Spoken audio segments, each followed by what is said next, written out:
Good morning, New Hampshire. This is New Hampshire Track and Field, powered by Runner's Alley.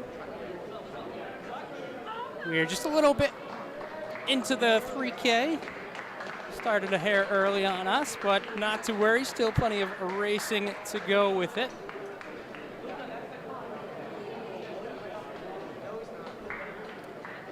Fortunately, I'm not alone. I'm going to go ahead and introduce Ben Robinson, of course, and then in addition to him, first time on the broadcast, Nick. Good morning, welcome. Nick Anasopoulos, right? Pretty close, yeah. You can say it. There you go, Anasopoulos. Yeah. It's a great day to have a great day, isn't it? That it certainly is. It truly is. Little cold. Things like -10 with the wind chill, but we got a great race. Don't have to worry about that because we are indoors today, aren't we? And so in this heat, we got the girls 3K kicking off. There's only one heat, and we got 12 girls. We got Contessa Silva, Isabel Gruhl, Suki Folsom, the Pinkerton trio. We got Calazan Marzolf, Althea LeBlanc, Annika Hayden, Sade White, Samantha Priya Phillip, Julia Reynolds, Riley Morgan, and Caitlin Reynolds. So I want to say those Reynolds sisters from Timberlane, they might be sisters. I'm not sure. But at this point in the race, we got our three Pinkerton girls, the trio.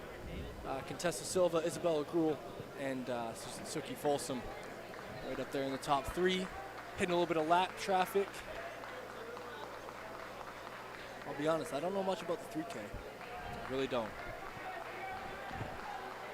Nick, what do you know about 3K? I mean, it's a long race, especially on a 160-meter indoor track. Yes. But yeah, I mean, a lot of times running packs and then get going in the last, half mile or so, 800 meters. So I believe this is the last 3K opportunity of the year. I think next week is all about the relays. And then there's just a 4x8, no 3K in that final meet for the state meet. Is that at Phillips Exeter? I don't know. I actually have no idea. State meet? State meets at Plymouth. Plymouth, yeah. The one before I think they're all States. They're all here. I don't know. So what do you normally run? Back in high school, what's that, 12, 13 years ago now, all those meets were here, all those final qualifying meets. But Yeah, the options back then were a little bit more limiting. yeah, for sure. It's nice to have someone about my age on here. I'm the young in here. I did a workout on the track here last night. It's rough. I'll be honest. It's not easy. Once people run in here enough, it gets a little muggy like any indoor track. But the 160 meters really makes it a little bit more tough. And I was only doing 400, so I can't imagine 3K in here. It's a bit on the long side.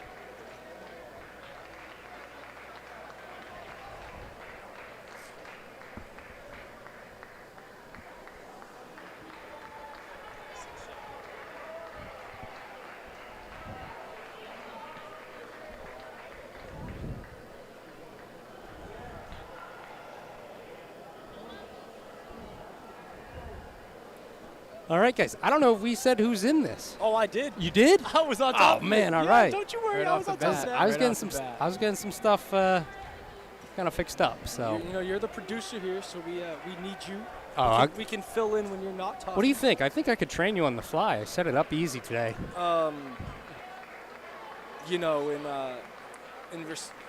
For the respect of all these athletes, I don't think we'll be doing that today. All right. Well, in that case, you're gonna have to tell me who's leading. Well, I think at this point, Pinkerton. it's the Pinkerton trio, Pinkerton.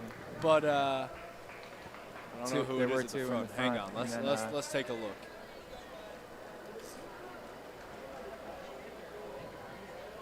So Silva and I LeBlanc. want to say that's Silva. Yeah. I think LeBlanc just got passed. Oh. Because now here comes Gruhl. Right up on the shoulder, yeah. So we got Silva, then Gruhl, and then I think it's Suki Folsom and Annika Hayden fighting it out for that 3 spot right now.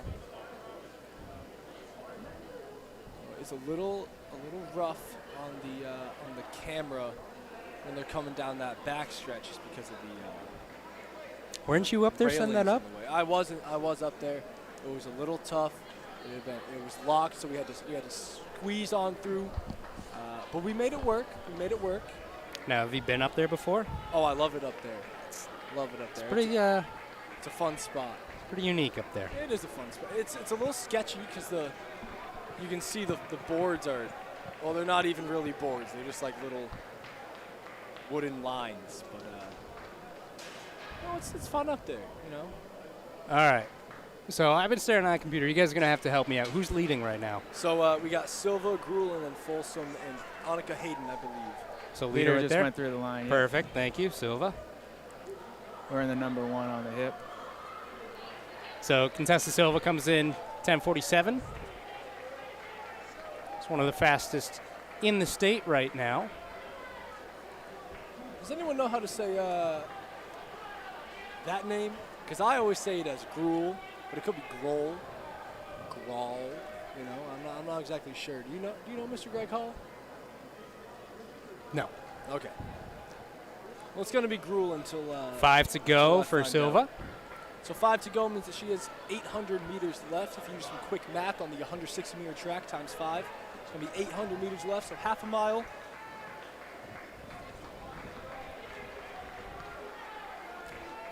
Silva comes in 3rd overall in the state, 2nd in D2 behind Eli Cross of Exeter. D1. Yes.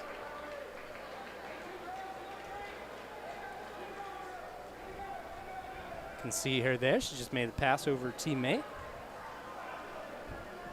Again, UNH definitely a unique setup. The way they have their track, so definitely a little bit harder for spectators as well as us to kind of follow along all the action, but Thankfully, we have the best producer in the game, don't we? what's Davio doing? Davio's not. Davio's back here, you know. He would agree that you're the best producer in the game. Would you agree that Mr. Miles is the best producer in the game? Yeah. You're right on up there, though, Davio. Oh, Davio's right there. He's right on up there. Once you. Davio, who's up on camera right now? Is it Patrick? Yes. Patrick, can you hear us? Just barely. Just barely. okay. You can turn us up, man. You've got the power.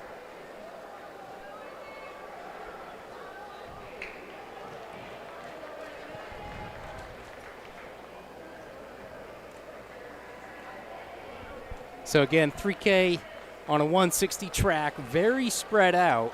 Got 2 to go. 2 to Silva, go for the yep. leader. Yep. Just over 300 meters here. Some good math right there. I know. I'll be doing it all day. All day. I'm still in school, you know. UNH, baby. So Silva moving pretty good. See, at this point on the smaller track with how spread out it is, it's a little tough to figure out who's in second. Yeah, we know it was, what, 3 Pinkerton? It's the, Here we go, bell for Silva. It is the 3 there. Silva comes through at the bell at 10 flat. She's got 150 meters left in this race. Patrick's going to do a good job right now to follow her all the way through. Hopefully she can hit this lap traffic here, kind of propel her, and she is going to make the pass. Coming around with about 40 meters to go.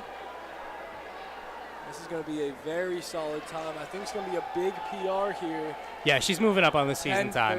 10:31, which moves her up. She is now the leader in D1 with a 10:31 over Eli Cross.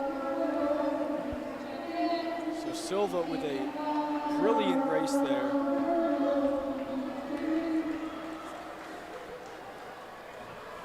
And here comes second Pinkerton runner. Rule coming through in 10:53, 10:54. Folsom finishes in third.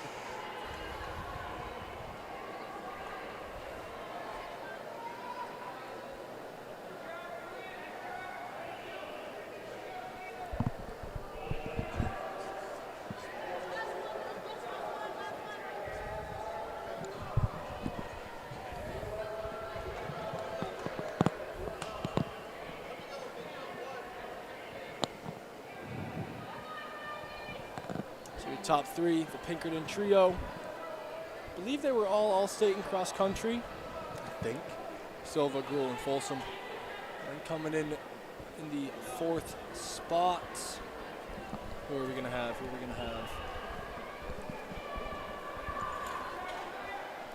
Jared, go through the top 3 times. Yes. Well, not the times. I can't get the results. Well, Silva, but it was Silva. 10:31.19. Guru of Pinkerton 10:52.22. Folsom Pinkerton 10:55.74. These guys. Yeah, I dropped the ball on that. You guys one. trying okay. real hard to look at the times All right, of right in it front won't of you. happen. We Don't worry. couldn't find them there. Everyone right else there. saw him before we did, so it all works out.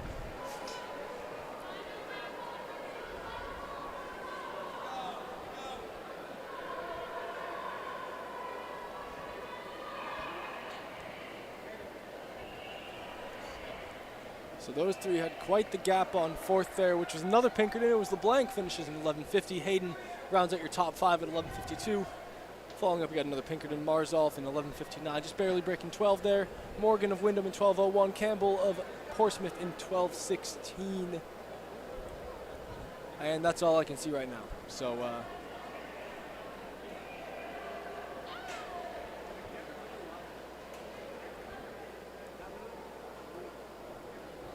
and now I got Philip of Pinkerton, 12:24. Yeah, it's hard to see the future ones when they haven't happened yet. Oh, I got 2 more. Morgan of Wyndham in 12:40. Reynolds and Reynolds of Timberlane within a second of each other at 12:59.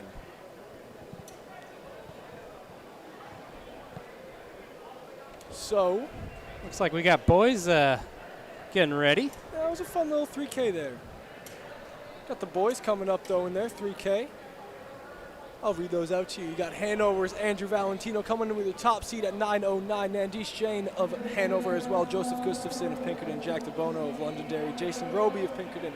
Ben Hordigan of Hanover. Cole Burns of Nashua North. Tristan Plum of Merrimack. Oscar D'Amelio of Pinkerton. Landon Gravelin of Co-Brown. Alexander Gagnon of Goffstown. And Quinn Froberg of Co-Brown. You have some big, some heavy hitting teams here today, don't you? You got Hanover, Pinkerton, Co-Brown, Londonderry. Are both the Nashuas here? Do we know? Portsmouth. What do you want me to just run down all the teams here? I mean, you could. I don't think it would be I the could. best idea. No. Well, maybe, you know, It's a go short for it list if this you want morning, I to. think. Yeah. So this morning's session, we got Afternoons. Co-Brown, Goffstown, Hanover, Londonderry, Manchester Central, Memorial, and West, Merrimack Valley, Merrimack, Milford, Nashua North, Pinkerton, Portsmouth, Stevens, Timberlane, Trinity, Wilton, Lindenborough, and Wyndham for the morning. Let you handle the afternoon this afternoon. I'll do it in the afternoon. That's a lot of schools there. A lot of names. So, shout out to all of our Wilton, Lindenborough fans. Where is that, though? I'm not exactly sure. It's in New Hampshire. Is it? Is it Lindeborough or Lineborough? I don't know. Let's take a look. It's over near Milford. It's Wilton, Lindenborough. Oh.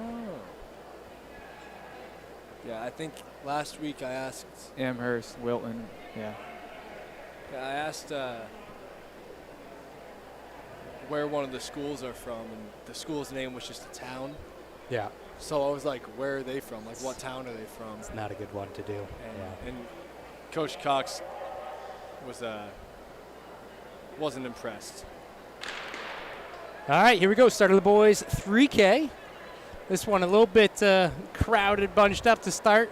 If it's anything like the girls, we'll see them get spread out, and we can see right away early lead From Andrew Valentino.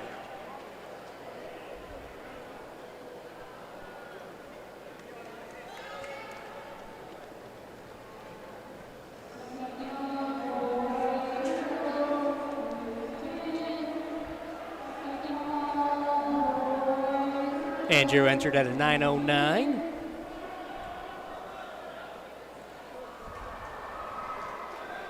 Top time in the state right now, 8:41 from Lano. He is not in this race, although Co-Brown's here. I know he's racing tomorrow. He's racing the 1K over at Harvard. I'm racing mile over at Harvard.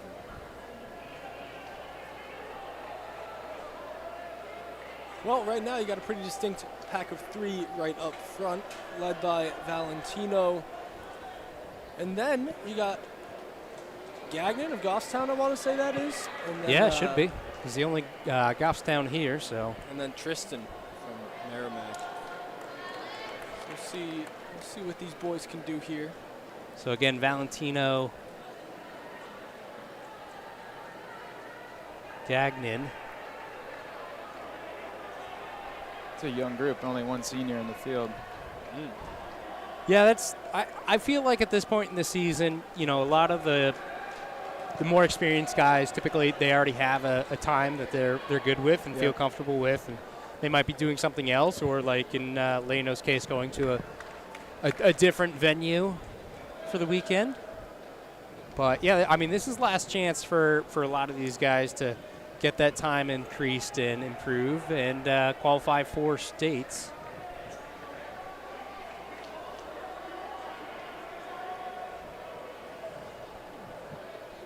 How you doing up there, Pat? Can you hear me? I don't think you can hear me. He's focused, man. I'll be honest. Last week when I was on camera over at Plymouth State, I was roaming around with the camera he doing lost my a shoe. job. Who lost a shoe? Oh, good call. Who was that? It was Green. It's Pinkerton. We'll It's find out Pinkerton. pretty soon. Right there on the outside. He's moving up, though. I think it was Gustafson. Number 3. It's Three Joseph with Pinkerton. He kicked off the dead weight. He's trying to make a move The with it. freshman lost his shoe. You never like to see that, but I'll be honest, I like to see it. It makes it a little bit more interesting. That's always fun. It's like a fall in cross country, You don't like to see it, but it's fun when it happens. Not for that person. Yeah, you're the type of guy who cheers for false starts, though, to get guys out of there.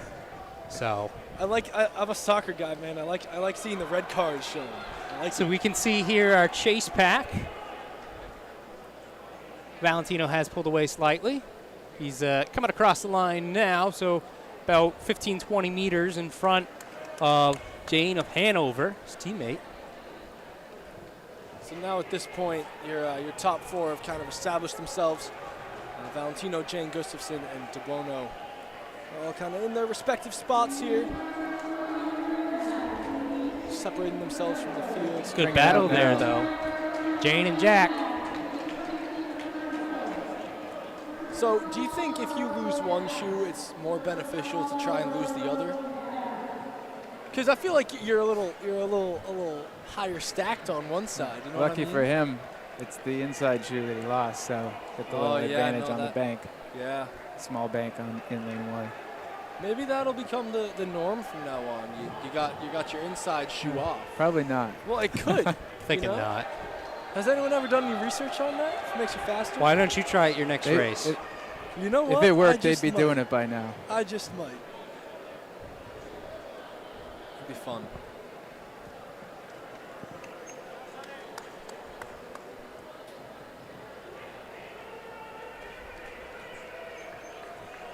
So Ben, you're more of a middle distance guy.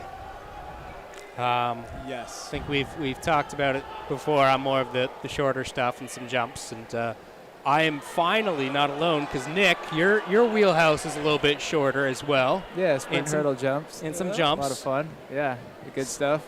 Some multis on occasion. So multis are fun. What are multis?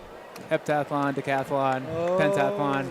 Yeah. See, I've wanted to do those because I feel like I can sprint like an average sprinter, and I feel like I can do distance like a slightly above average distance guy, and I'm okay at mid distance.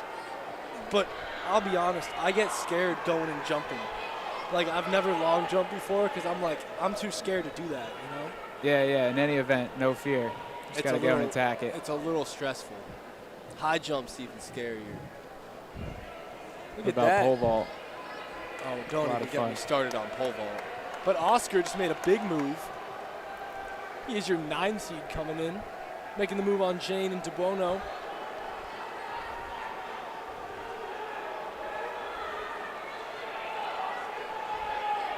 Yeah, I would totally do some of that fun, like heptathlon stuff if there wasn't any of the throwing and jumping events, you know? If we just stuck to That takes all the, that takes, Well, that's like if you just take well, half you the know, events that's 5 out. of the events. if we just stuck to the 5 of the 7. running events, the track events, I think I would do all right. Well, if you're concerned about long jump, you might be concerned about hurdles too. We'll see a little bit. I was originally my sophomore year going in, or junior year going in, wanting to work on the 300 hurdles, Okay. and then we realized 6 to go for our it's leader, just Valentino. too hard to get the form down, Yep. and I just didn't want to work on it that much.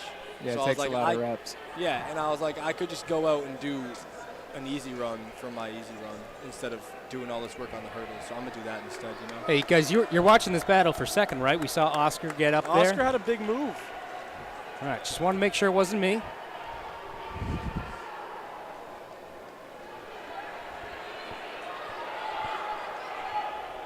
Again, Oscar, Andrew leading, 5 to go now. Yep. See, he has broken away significantly on the pack, hence why Pat is opted to follow the battle here. We'll pick up Valentino in a second. Excuse me. I wonder where my boy Joseph's at with this one shoe. Right Here here. it comes. Comes through the line.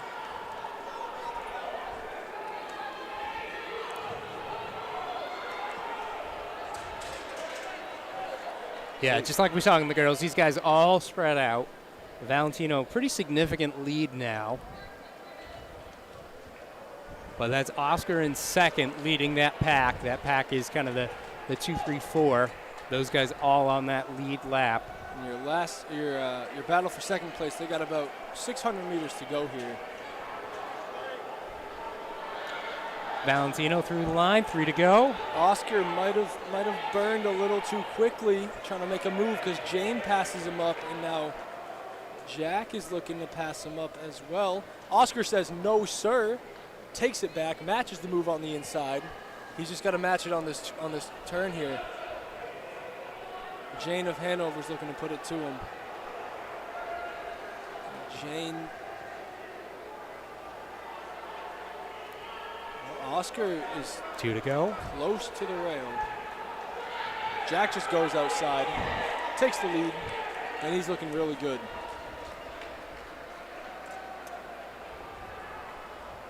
Valentino, though, is long gone.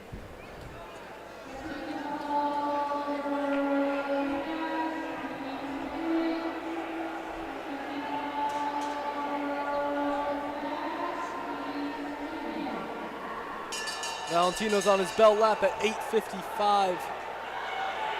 So about 150 meters to go here. He's picking it up. He is picking it up. That's a kick, man. Could be looking at a sub 9:25. Probably not 9:28. So he's going to come in just over 9:20 here at 9:22.46. 9:22.46 for your winner, Andrew Valentino of Hanover. And now we'll see what this battle for second has got for us. Oh, close finish. Oscar, I think Oscar still got it. Maybe I not. don't know if that was Oscar. I think that was Roby. Number 9. Roby. I think Oscar was just behind him. It was Roby. Ooh, close battle by 0.012 seconds. Roby takes it in 9:37.21 over De Buono in 9:37.23. And then Oscar in 9:40 flat. Jane rounds out your top 5 at 9:42, and Hordigan of Hanover in 9:52. You got 3 Hanovers in your top 6 there. It's a good little showing from those boys. You know, they won the cross-country state meet. They're a deep distance squad.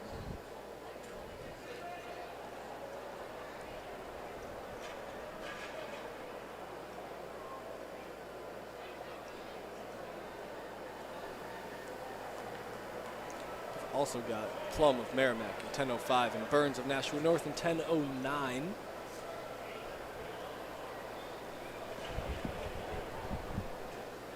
Quinn finishing up there.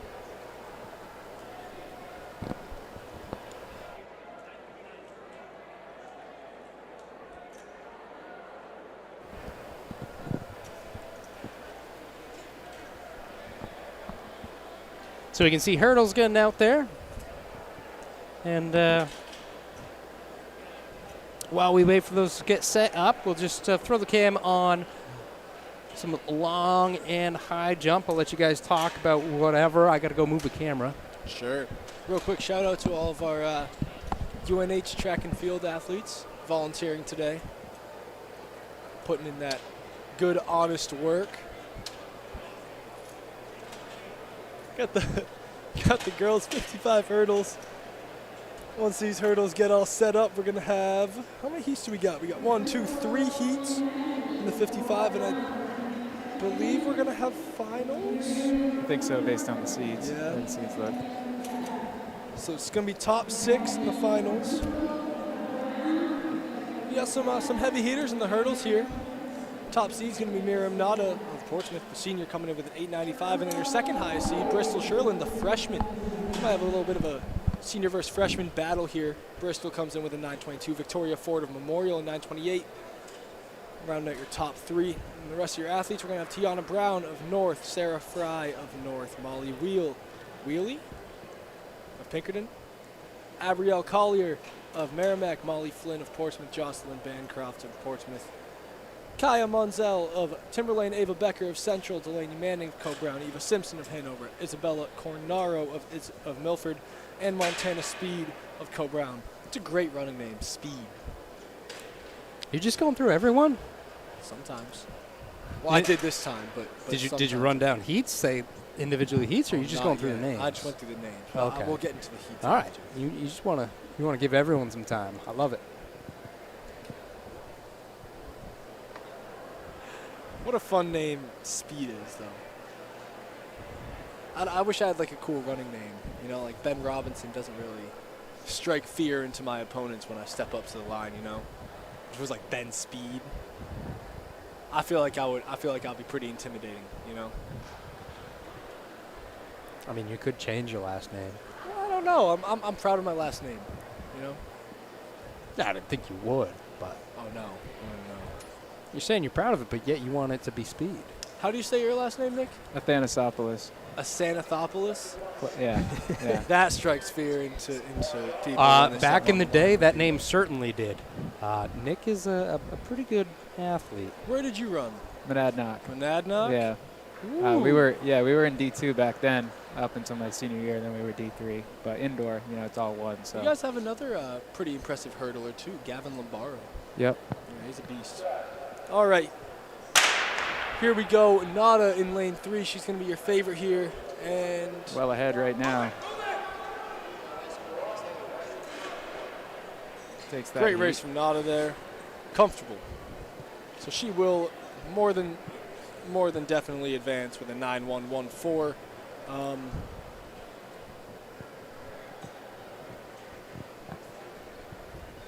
Missing some data there. It'll catch up. I don't know who it was. There it goes. But It's getting there. Might have been some last-minute reseeding. So we don't have the exact names with times just yet. It's getting all sorted out. But we do have that replay where we can kind of see that finishing order there. And there we go. It's slowly piecing together, so we'll throw it on. 9.13 from Nada. I'll let you guys handle the intricate details of hurdling here. Hurdling? Yeah. You got to be aggressive. You got to attack it. Hurdle downhill. 3-step in between, hopefully, and go make it happen. What does hurdle downhill mean? He's not asking a lot. Hurdle downhill. Yeah, tell us about that. Hurdle downhill. Well, when your lead leg, right, the leg that's up front that's going over the hurdle, you want to get that up and go down. You don't want to spend too much time in the air.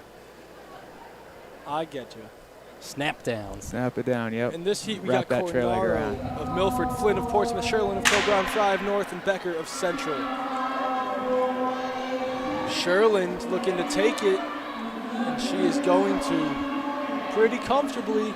Going to be behind Nada's top time so far. Looks like a 9.5, 9.43 from Sherlin. Flynn comes in just over 10 seconds. Fry 10.6, and Becker in 10.8. Cornaro of Milford in 11.26. So Sherlin's surely advancing to the finals. You like that? You like that? That's little good. Play on words. I thought that was good. It was great. Thank you. I appreciate it. Thank you. To be honest with you, I wasn't paying attention to you. You were. I might be biased, but I think this is the most fun event on the track.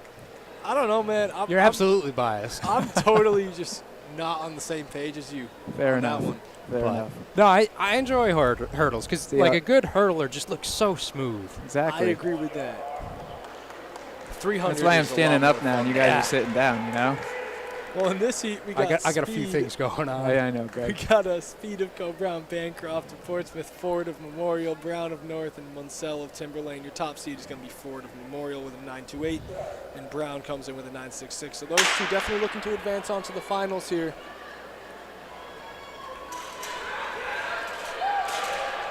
Yeah, Brown and Ford both look like they're hurtling downhill. Yeah, North with the win there. I like you throwing in that new Yeah, terminology. yeah. Take a Yeah, look at the I'm learning. replay here.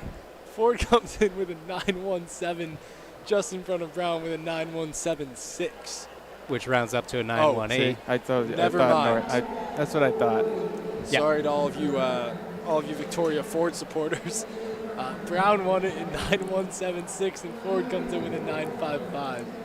Brown out your top three there was 10.66 from Munsell. So, Now the hurdles are going up for the boys.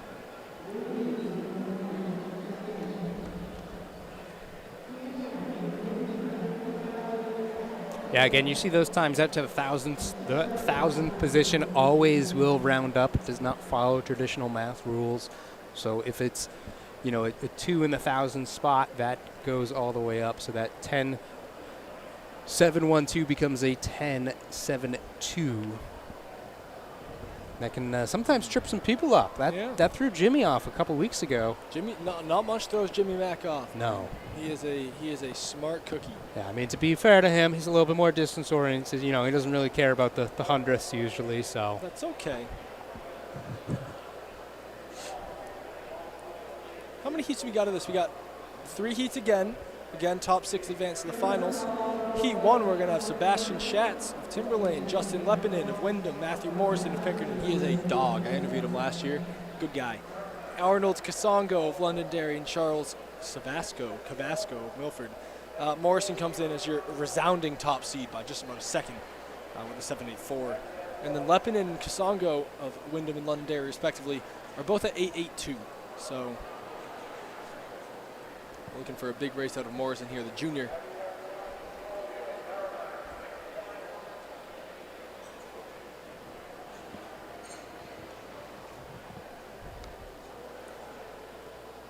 We also got a confirmation of who advanced to the finals in the girls' 55 hurdles. It's going to be Miriam Nada of Portsmouth, Tiana Brown of North, Bristol Sherlin of Co-Brown, Victoria Ford of Memorial, Molly Wheely of Pinkerton, and Abrielle Collier of Merrimack. We got Nick standing up again, getting ready for this first heat. Oh, I forgot they run the finals back to back here at UNH. Yeah. Yeah, less hurdle movement, so. Here we go, women's final. So, people, Or girls' final, excuse me. a lot of times commentators will say how tough it is to go back and back like this. I always say, no issue. It's a 55. Your thoughts?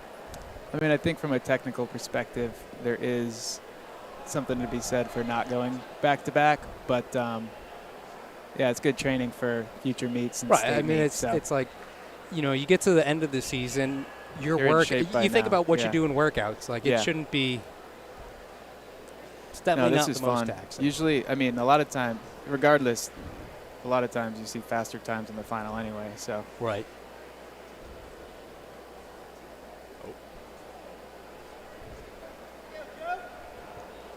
Who do we got?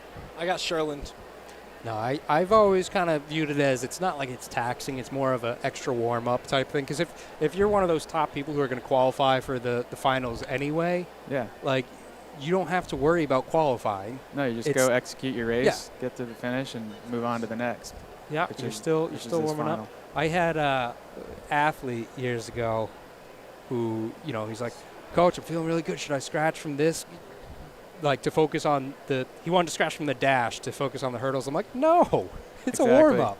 Yeah, no, I used to coach cross country and track, but specifically with coach hurdles, we'd have our hurdlers and warm-ups go through basically an entire race, at least 5 hurdles ahead of time, just to make sure they're fully warmed up. So, you know, you can consider this prelim that they just happened their warm-up. They just happened their warm-up. So there we go. Here we go. Finals of the girls' 55-meter hurdles. They're getting into their blocks now.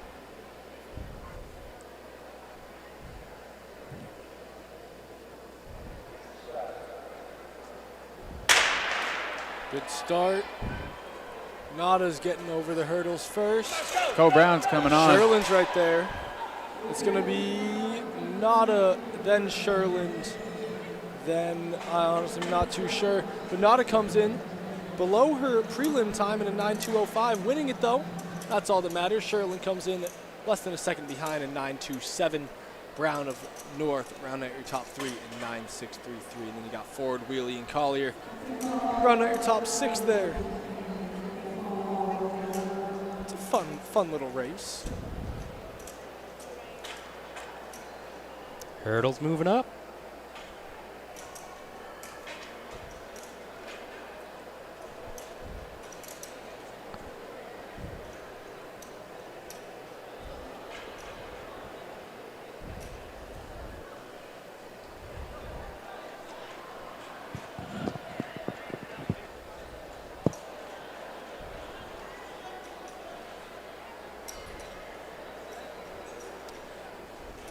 Shout out Chris Stevens real quick. He shouted out Contessa for the 15-second drop in battle notes, and absolutely, I mean, you know, she had a really good race, nice and clean, and again, do it on a 160 track can definitely be hard, and especially if you don't have anyone running right next to you. So, absolutely, Chris. Speaking of Chris, I think the 300 is going to be the race of the day at Statesman. Yeah, we got some boys in there. We've got a lot of fast sprinters this year. I like it on the guys' side. It's good. Last was crazy.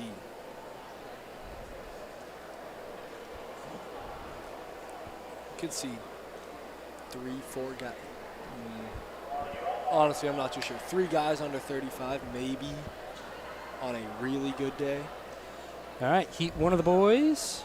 How many heats we got? 3? We got 3. We got Schatz, Leppin, Morrison, Kasongo, and Savasco in here. Morrison, again, your resounding favorite here.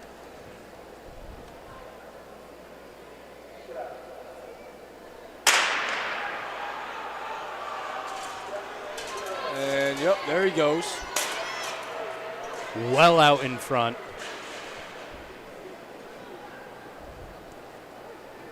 I don't even think that was his best race. That was an 8:02. Right there from Morrison. Kasongo goes 9.15 and Leppinen goes 9.3. Round out your top 3.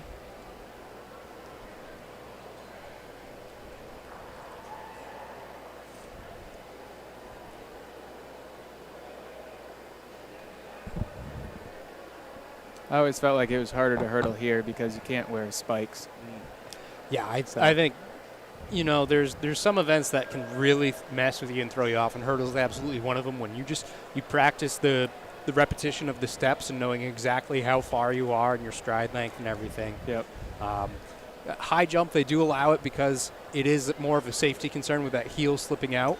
Yep. That being said, you'll notice a lot of the high jumpers don't wear high jump shoes, but that's okay.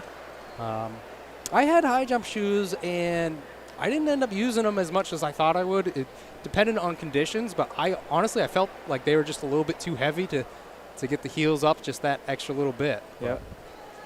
Yeah, no, a lot of high jumpers use just regular jump spikes. Yeah.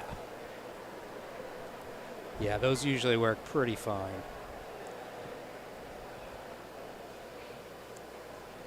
This heat, Wilder Kerrigan of Portsmouth, Rudy Faircare of Memorial, Josh Kelly of Portsmouth, Reynolds of Merrimack Valley, Mason Dandino of North, and Brogan Grzybowski of Co Brown. I think I got that name right. And here we go. Got a nice 3-way battle up here. And it's going to be Kelly of Portsmouth followed by Reynolds of MV. Reynolds, a real multi-tool Swiss Army knife type of guy. You know what I mean? He can run the 600, the 1K, the 300, the hurdles. But Kelly goes 8.66, Reynolds 8.86, Dandino 9.47 to round out your top three, and then Fricker, Kerrigan, and Grzybowski in their respective places in 4 through 6. So Kelly and Reynolds are definitely on to the finals here. Your bubble time going into the finals is a 9.54. So right now you've got, nope, maybe not, hang on, not 9.54 yet. Hasn't updated. Give me a second. Got 2 guys in this next heat, 869 seed, top seeds.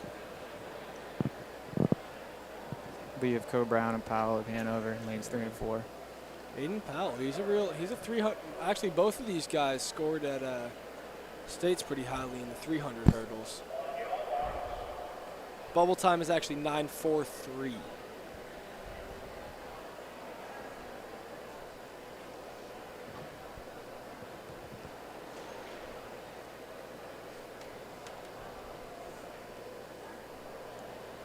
It's going to be a battle between Lee and Powell.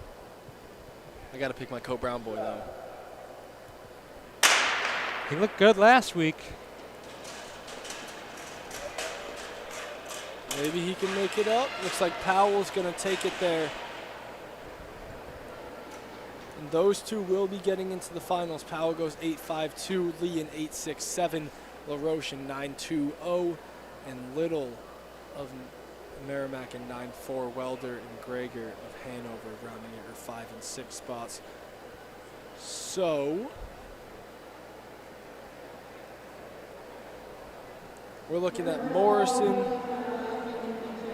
Powell, Kelly and Lee right with each other, Reynolds, and I want to say it's Kasongo to give you your finals.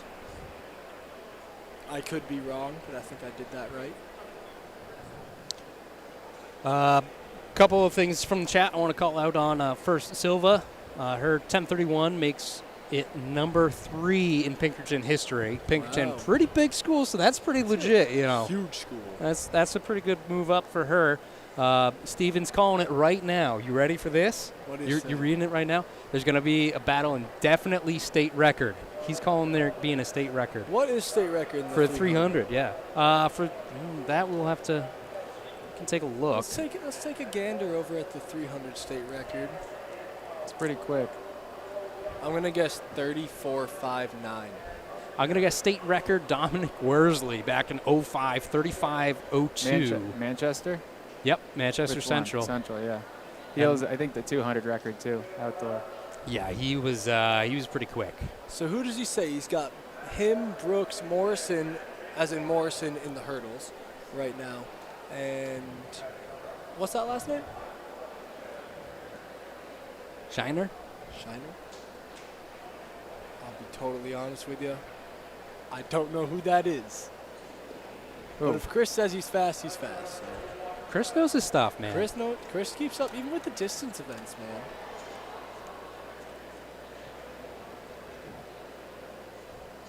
Yeah, Ethan Shiner of Nashua South.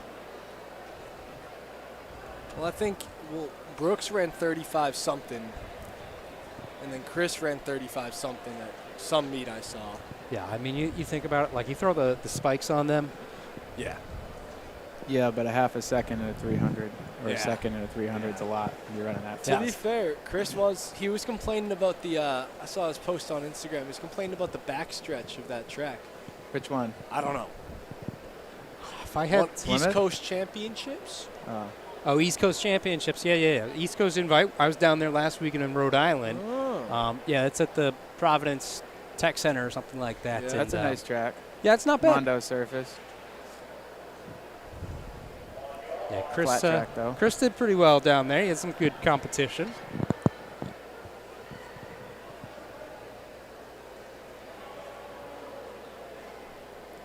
Sprints this year are stacked.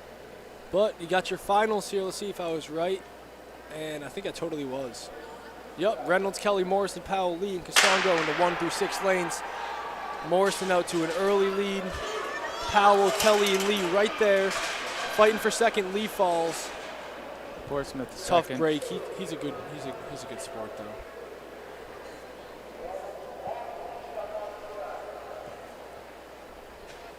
Morrison winning it 7.92. Kelly in 8.46. Powell 8.600 exactly. Reynolds in 8.77. Kasongo in just about 9 seconds. And Lee gets DQ'd off of the fall. Almost got stepped on there by Kasongo. That wouldn't have been good.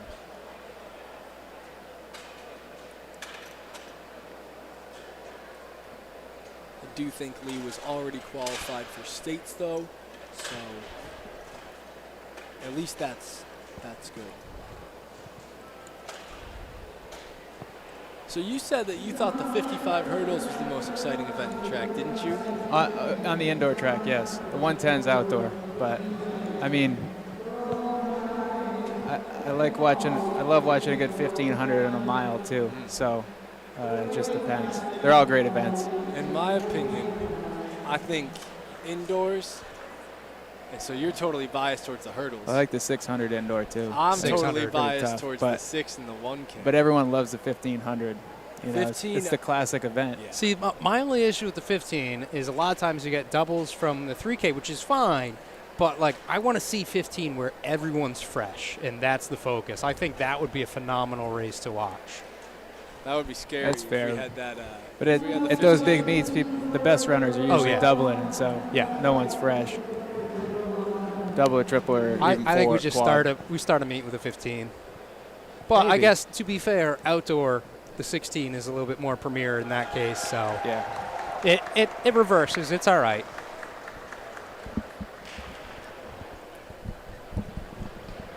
Hey. Just Cameron Lee's sister here. just showed up. Of course, pole vaulter at UNH, former, I guess you're always a New England champ, right? That's how that works? I don't know. I guess so. I wouldn't know. So she's got her camera, so I won't bother her too much.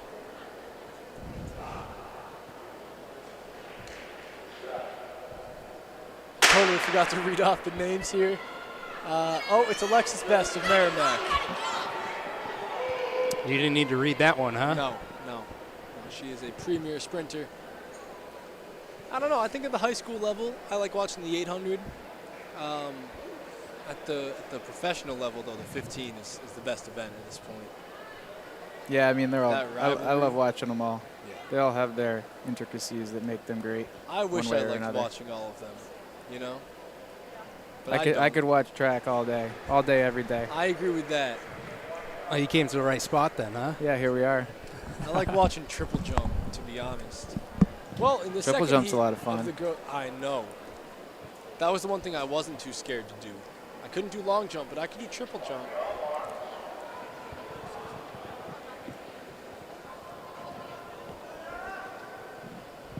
Heat 2, getting to the line.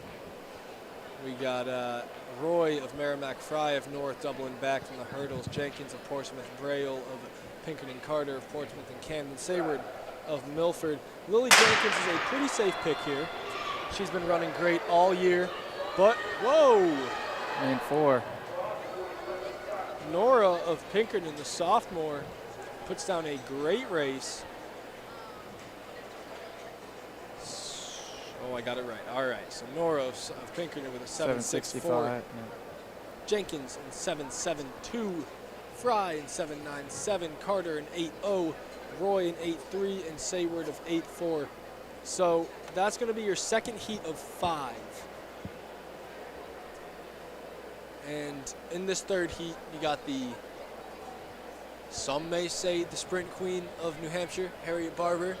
There are a few other names up there. Ada Wheat has kind of been labeled that, especially in outdoor. She is a beast in the 1 and the 2. But Harriet Barber, a 3 and a 4 specialist, hopping into the 55 here with a 7.48 seed time. And rounding out the rest of her heat is Jillian Caruso of Timberlane, Tiana Mann of Manchester Central, Eva Roberts of Pinkerton, Emerson Aprile of Timberlane, and Shannon Ross of Co-Brown.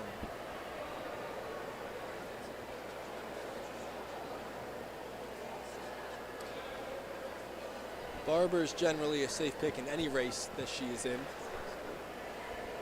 I think she ran like 56 high or 57 low in outdoor. So she's pretty fast.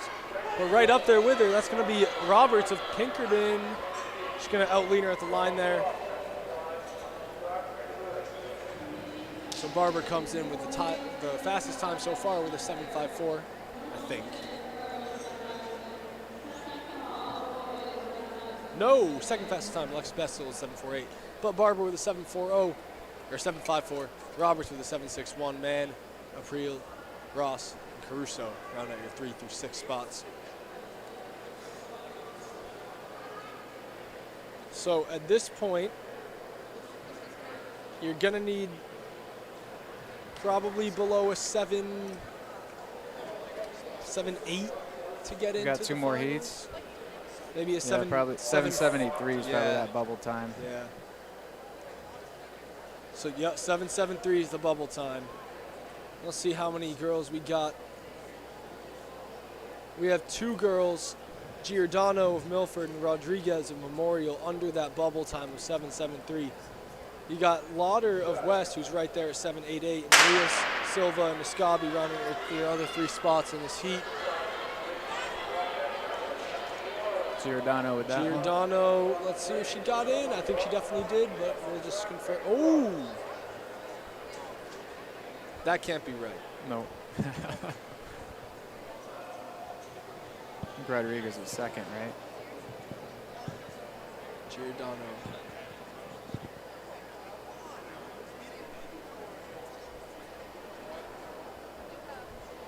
So Rodriguez with a 7.74, just over that bubble time she needed to get into the finals.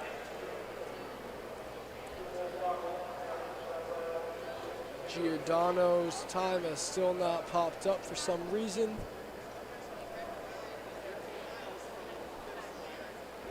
She's definitely under that 7.73 bubble time, though.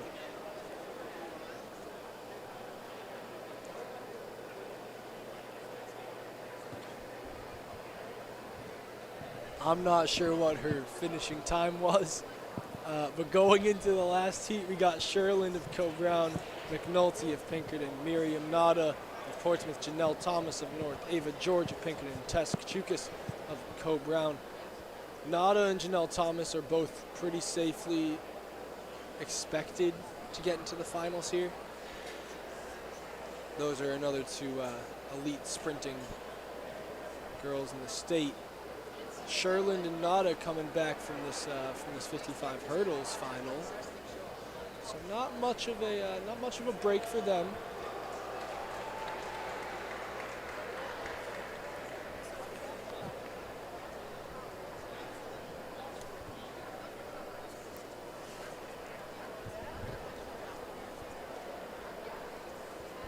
Giordano. 7.75. So she is going to be just over that bubble time. Giordano does not get in the finals there.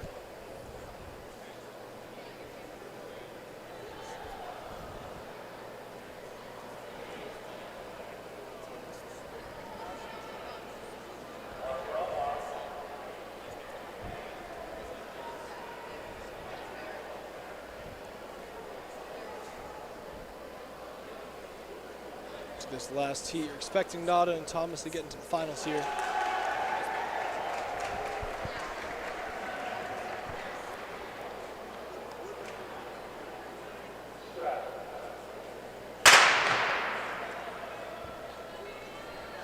Thomas and Nada off to a great start.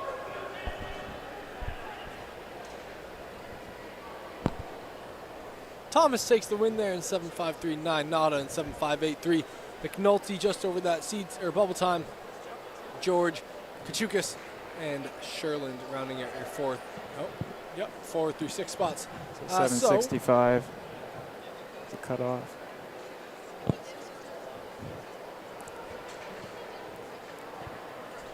Right?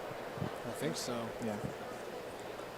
Yeah, so those 7.73 girls, Jenkins and Brown, going to be booted right on out of the finals. And we got Thomas and Nada coming in the finals. Now, unlike the hurdles, we're going to have the boys' 55 prelims before the girls' finals. Again, it's just a little easier with the hurdles to keep them at the same height, and then you can move them over to the higher height for the boys' prelims and finals. And we are already getting into the 55 dash for the boys. In Heat 1, we're going to have Ethan Newick of Co-Brown, Anthony Almonte of Merrimack, Oyeronbi of Trinity. He's a beast. I think he made New England's last year in the 100 outdoors. Leo Garacino of Portsmouth and Lucas Palma of Londonderry. First of 5 heats. And Oyeronbi is quite the sprinter. Yeah, he did not look like he was going all out at the end, No. nor did he have to be. Not at all. But there are some other pretty fast times in here. We'll hope that can hold up. I'm sure it will. It's a 6.69. So yeah, he kind of slowed down a little bit there. Just cruising it in.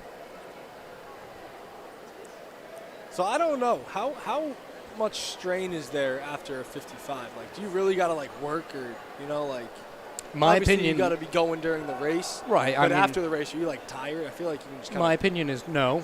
Yeah. I don't know what- usually. Not usually. Yeah, it's like If you're in shape, I feel like for if it. you're fast, you're fast. You know. I mean, again, to an extent. you're talking about a 55 when your workouts, you're ranging up to like 200s, 300s, 400s, sometimes at max. So it's like, yeah, 55 should not be taxing you. Right.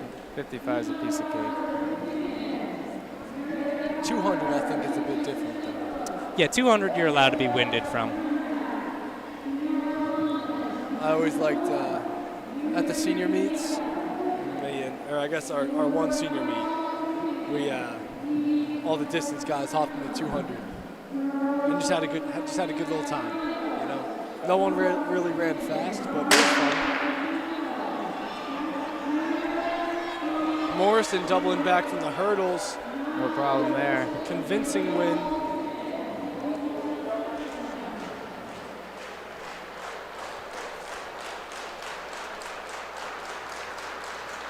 Do the claps in the background for the shot put. I'll be honest, I don't think I've ever seen claps for shot put. Is that like a usual thing? Yeah. It is? I thought Most that was field just it. for the I guess jumps. man. jumps and throws, yeah. Saw some 60-foot throwers I last jumped too. weekend. They got some claps going. 60-foot throw. Oh yeah, 60 plus, man. There's 2 of them. It was their last throw of finals too, and they had it.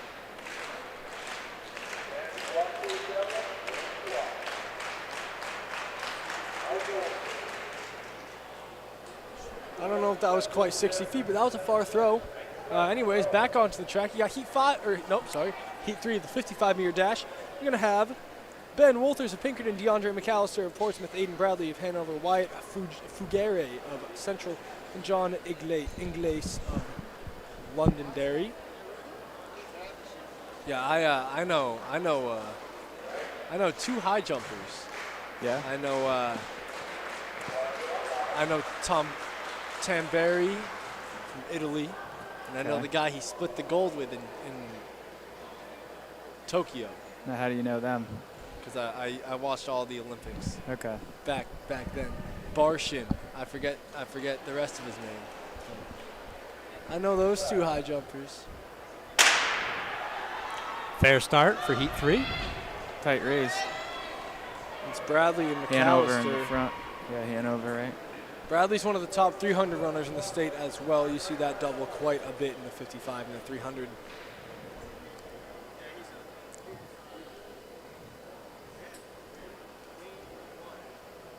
So Bradley with a 6.89, McAllister with a 6.97, and Glaze rounds out your top 3 in a 7.03. Move on to Heat 4. You got Rudy Fricker of Memorial, Joaquin Martin of Hanover, 400 beast. Luca Cable of Merrimack, Caden Michaud of Pinkerton, Cameron Williams of Wyndham. Caden Michaud, thinking of the right guy. He broke 11 in the 100 last year in outdoor. That's a pretty impressive time, man. He's a football stud, I think.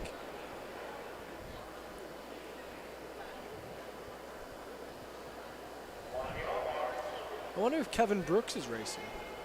He's not. It's a little upsetting, to be honest with you.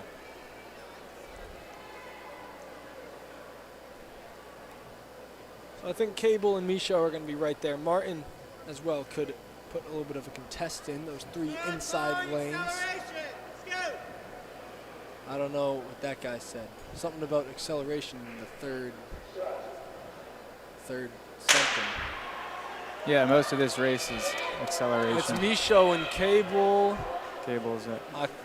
Cable just barely takes it, yep. Micho is right there. Let's take a look at this race replay here. Slowing it down right now.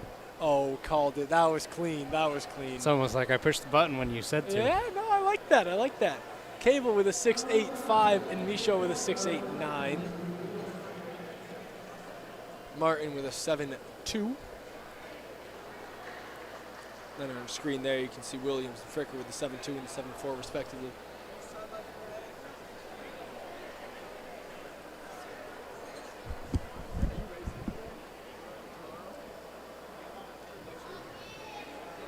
Got one more heat here.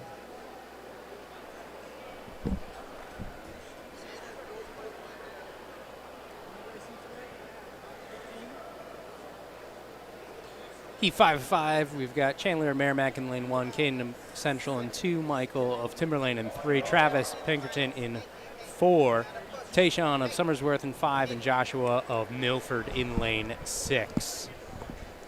All right, final heat. Little of Merrimack. I knew you were going to do that. What? I just read them off.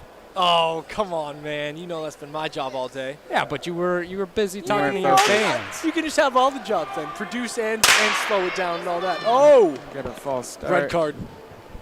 This is what I live for, That was man. a late gun. That was a late gun. Now, I apologize to whoever's about to get booted from this race, but I love seeing the red card. Well, we had lane 5 open to begin with. Late gun. I don't think the clock started. Oh, that's If no I fun. turn that Yep, off, we here can comes see. Bob Because if you walking over. look at it on the screen, I put the actual race clock up. Everyone looks good and smooth there. The clock did not, or the clock didn't start, so the timers didn't get the time, which is why you got the late gun there. So really, all we get to do right now as they sort that out is take a look at these guys and their start. Well, I think Cavallo of Pinkerton had quite the start. Yeah, he was out well there. He comes in with a 6.86. My boy Michael Savage with the mullet, 6.85. Green card. Yeah. So Try this again. I'll be honest, I'm happy for the guys. I'm a little disappointed we didn't see a card there. you're terrible. See, if there was the state meet, it would be different. Then I feel bad. It's like, oh, Yeah. man, that sucks. Well, in the heptathlon, decathlon, well, pentathlon too for the women, each person gets one false start. So What? you could be there for a while if you have 8 lanes on a track, in theory. You should just keep false starting. So it usually doesn't happen each that person way. gets one, so you can't do it twice, but you can do it once. Right, but if So, you just go down the line, it's like, yeah. So you can try to jump the gun.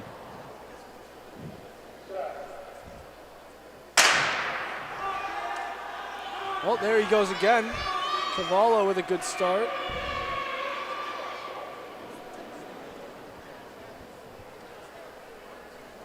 Now the bubble time was a 6.98. We haven't seen Cavallo's time. Cavallo? It might be Cavallo. I'm usually Tough pretty to good tell. with names. Sometimes you just don't know, though.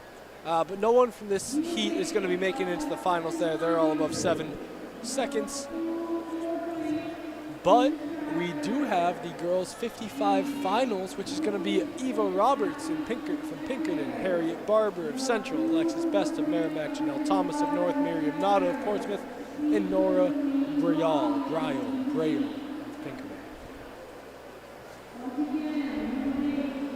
Make your pick, boys. Who do you got? Who do you got?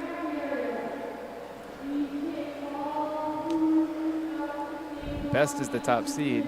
I'll take Barber. I've got She got that dog I've mentality. got to brush up on my New Hampshire I'll track go and with field. Thomas. Yeah, that's a good pick. There we go. We've got 3 different picks going on. We made you pick Alexis Best, by the way. That's fine. I'll pick Yeah. Alexis. Okay. Here we go, Merrimack. Hey, you said best. Was that not what you meant? That's what I meant. All right. Best is the best. I'm a big Merrimack Invitational fan. Out and outdoor. We had meet a champs there back in high school. Did 2 you? years in a row, yeah. 2010, 2011, spring. We had meet a chance. Where did we have him? Junior and senior year, we had him at Sanborn and then Oyster River. I always Yeah. had meet a champs That was at at UNH. UNH. I was gonna Old, say. that was the old series of doing That it at would be UNH. cool. Sophomore year, we had it here. Yeah, Yeah, that was here at UNH. the track was a different track, different stadium back then. Well, then They just put in a pre-COVID, new track, too. I think 2017, 18, 19, something like that. So- they had it back here as Yeah, well. we started getting back into it, and like we had just gotten back into the groove of having the championships here, and then COVID happened. They didn't allow us. They had to redo the track again because of a drainage issue with the track literally crumbling below it. So this year we're back here for Meet of Champions Awesome. And New England's as well. New England's. So, and yeah, I mean, when we had New England's here, I think 2018, Yeah. absolutely phenomenal venue with the new stadium, new track. So I think it's going to be a lot of fun. Yeah, the stadium's pretty cool. I was here officiating. I think it was the triple jump. Yeah? Yep, a lot of fun. Big triple jump guy. Oh, yeah. All right, some finals Here action. we go. All right. So I got lane 2. Greg Hall as Stand lane up. 3. Oh no. I think my pick might This get always gives people DQ. anxiety, you know. What just happened? The gun didn't go off.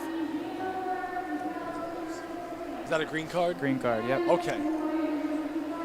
Thought my pick was getting DQ'd. Never a fan of that. Hate seeing DQs. Unfortunately, it's part of the race sometimes. Yeah, I was joking. I love it.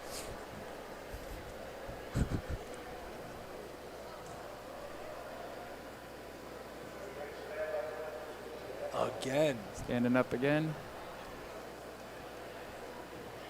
Looks like a slight issue there, a little shoe tie action going on. It's all about how you respond, though. Same for everyone. I mean, you practice this hundreds of times. Like, I never felt like it would rattle you if there was a false start No. or a weird thing. No. It's just like, You're You've used done to it. Yeah. fair start, here we go. Barber's in the lead. Oh, Thomas is right there. Wow. Oh, wow. It's almost like I knew it. Barber takes the win. I think we gave you Thomas first and pick, Best? right? No. Good You time. had first pretty good, pick. pretty No, darn I good time there. I think I had first pick, actually. 737. 737, 736 if you round down, but you don't, so 737. Good time there from Barber. Thomas with a 749. It's going to be a 750 though. Best with a 751, not a 762. Robert to a 764 and Braille in 769. Barber was out. That's her best time on the year, right? I think so. By Where a does long that put by a her? long shot.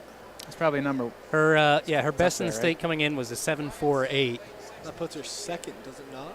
So 737 moves her up to second in the state. Behind Alexis Best, who was also in that race. Now we move on to the boys' finals in the 55. If you want to read that out for me, Nick.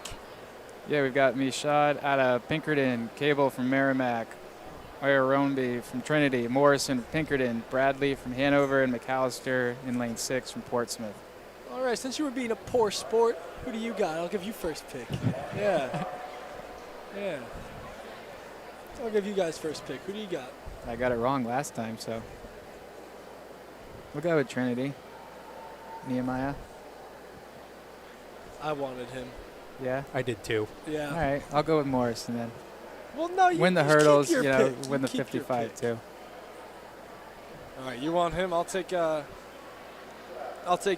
just because he's a sub 11 guy. And So nobody picked the Oyorombi. winner. I thought. Or Greg did. I you guys have. were all- I have. Okay, Okay. good. I was going to say, if I didn't get to Oya pick Rombi him, I with was the a little win. upset. Yeah, so 6-6-0 for Oya Rombi. Morrison 6-6-9. Cable in 6-8. Michaud in 6-8. Bradley 6-9. And McAllister 7-1. Up next is the Great 1K. race from the boys there.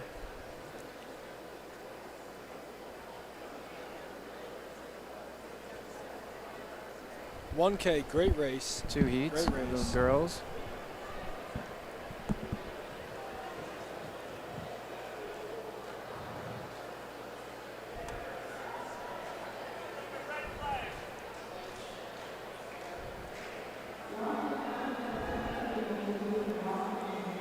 We have 2 heats of the girls? Oh, we do. Okay. Well, the first heat is going to be a heat of 8 girls. We're going to have Sarah Sokolnicki of Portsmouth, Gabriella DeLong of Londonderry, Alice Bell of Hanover, Joanne Sherman of Londonderry, Ella DeBuono of Londonderry, Lily Remsen of Portsmouth, Megan McWhirter of Bearmack, and Farron Sweet of Goffstown. Read all those out in one breath. That was a little tough. Got it done, though. Top seed coming in is Solkanicki of Portsmouth. Solkanicki.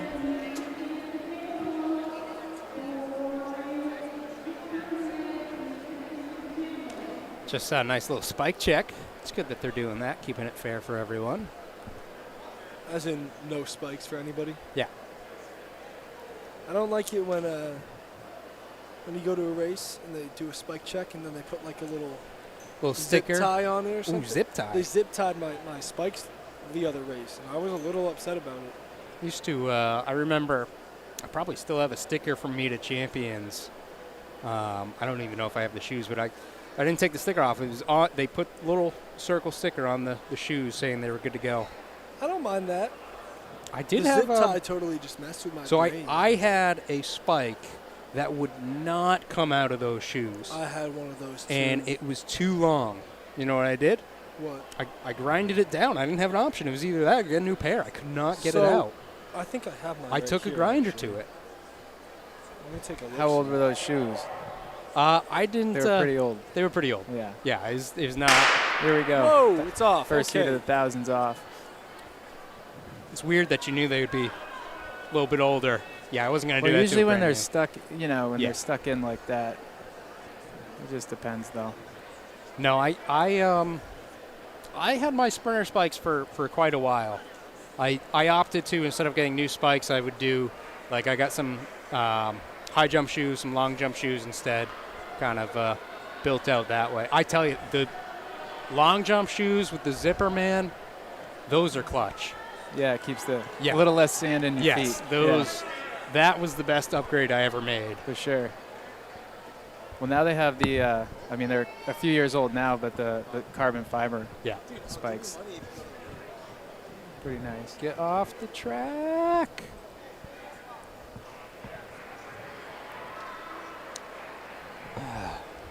Hate seeing that. Yeah, there are always people not paying attention. Check All this right. out. Guess that means we should start paying attention. That could break any time. What could break? That spike. It doesn't come out, so it's just all beat up now. Vice grips. I think it's Portsmouth, Well, that's what we Londonderry. did. That's why it's all beat up in the middle. See? Oh. This looks like one of the. just Ben, using who's, one of the who's classic leading spike right now? wrenches Solkanicki. from Portsmouth.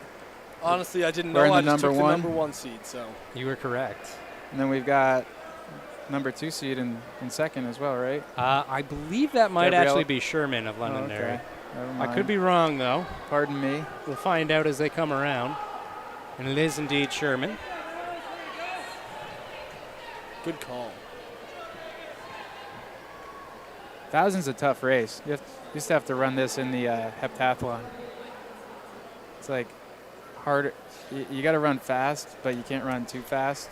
But then it's a challenge. Yeah, This I'm is a right up mid-D your. guy. This is right in your wheelhouse, right? Oh no. No? You said it mid-distance. Should be. It should be. But the Because one you got to K- be tough. Granted, I've only ran 1K in my life, and it was here, and it was really bad. I just didn't know what to do, so I was like, I'm just gonna go out and kind of jog, and then try and pick it up. but you can't really do that. So I didn't run very good. It's all right. Nick, high school indoor, what was the longest event you did? Well, I did the pent, so the 1K was. You did that in high school? Yeah. And Where'd you go for that? Nike Nationals, and then New Balance 1 year, and Nike Nike the 1K? first, and New Balance after that. Yeah.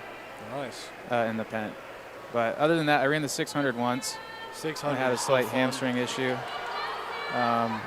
Yeah, it was fun. Yeah, I was what was that? terrible at the 600, but I loved it. As we got a pretty good race going here, lead change as well. Less than one to go. It's going to be Sherman.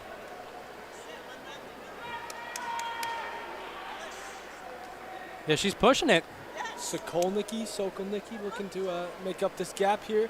But with only about 40 meters to go, it's tough to make up a gap. It's going to come in well under the seed time. Sherman, 10 good seconds. turnover, and does indeed take the top spot over Sarah Portsmouth.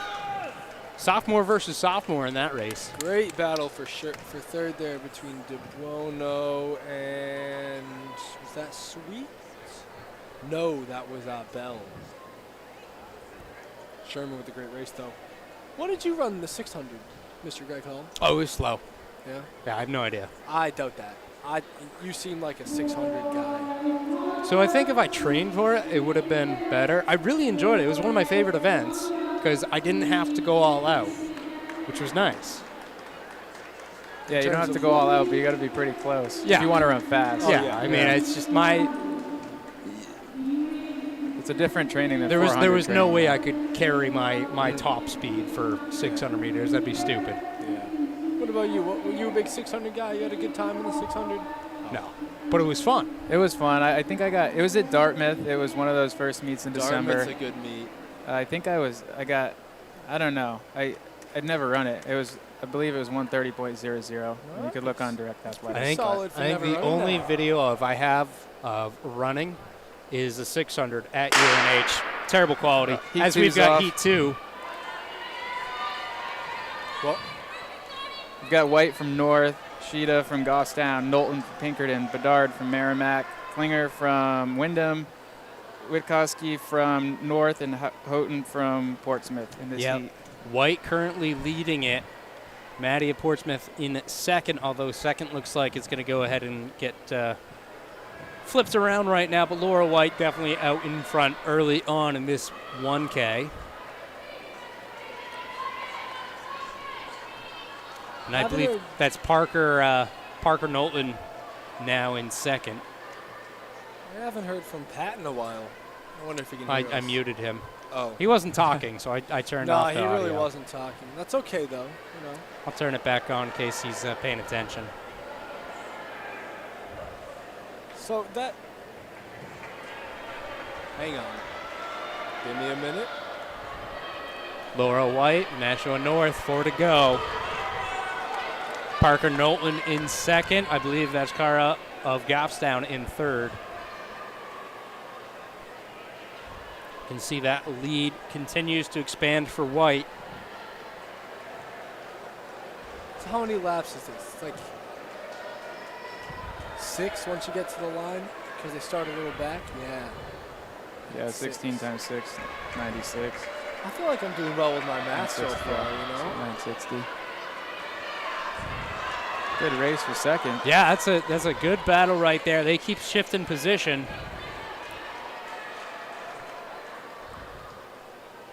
I think anytime you're racing, when you're in a pack there, it's a little more exciting, a little more fun to do.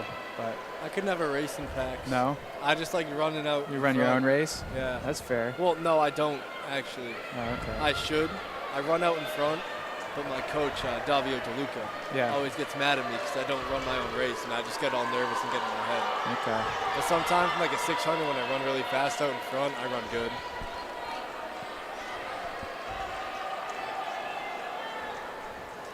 Strung out a bit more now. Yeah, I can see As they're on White's the back stretch. White's lead continues to expand. And then we can take a look at that battle for second. You know, it's Parker has gotten a few strides ahead now. Going to the bell lap. Laura White collects it. Parker. Klinger.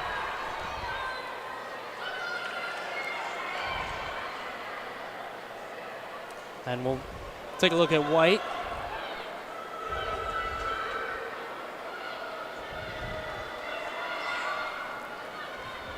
She's going to be able to finish things up. Came in with a 310. She's under that mark. Top three are all under their seeds.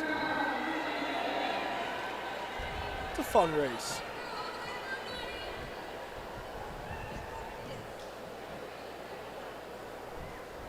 So White comes in with a 307.01. Knowlton with a 312. Klinger in 315. Round out your top three. Then you got Bedard, Shido, Witkowski, and Houghton to round out your 4 through 7 spots. You move on to the boys 1K. We're going to have, how many heats are we going to have? We're going to have 2 heats. Ooh, that second heat's going to be fun. Anyways, this first heat, we got some boys in here. We got top seed in the first heat, Nathaniel Bergen of Merrimack.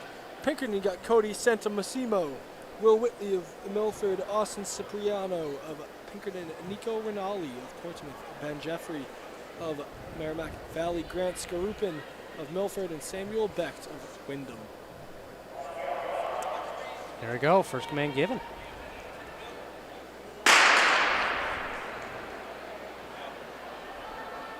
We got a hat. We got Pinkerton wearing a hat here. That's Cody. I'm a big fan of that.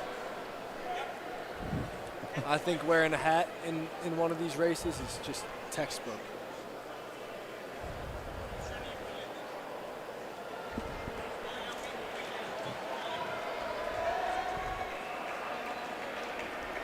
Who is that out in front there? Is that Nico? Yep. Nico from Portsmouth.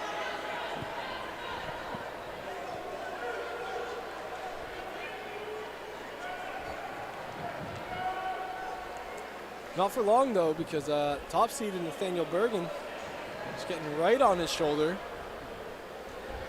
And then my personal favorite with the hat, Cody Santamassimo. What a fun name. So catching up on chat a little bit, Matt ended up running a 500 in college. You know, I got to admit, I've never even considered like 500 as a distance, and that sounds absolutely brutal. It's a 400 with an extra 100 on it. That's how you run it. Yeah, that's terrible. I know, I don't know if you know the name, but Gavin Demas. He Heard of ended him. up running a 500 last year. At some point, maybe it was Dartmouth or something. Here we go, a little bit of a lead change. Yeah. That's Cody moving up. He didn't run good. They've got the 500 at HEPS indoor. At what? The HEPS, the Ivy League conference meet. So they run 400, 500, 800, 1,000. They run them all. So Cody and White, Pinkerton currently in front. That's Nathaniel right behind him from Merrimack in the blue. You guys ever worn a hat during one of your races? I guess you guys were sprinters, so it's a little bit more Fly tough. off, man. Too fast. I think it's a good move. In my opinion, it makes... I think if I were to wear a hat, it would make me feel like the race is like a little less important. Get on my head a little bit. You know, just like I'm going for a nice little run. You know, nice stroll. Well, there was a big lead change down that back stretch. Nathaniel Bergen of Merrimack takes the lead. Cody keeping connected, though. Going into the last lap, Cody's going to look to get on the shoulder on this corner. And then got to go after him on the backstretch on this track. Yep, and that's exactly what he's doing. That's a great strategy from Cody. Bergen gets past. He's going to have to move on to the outside.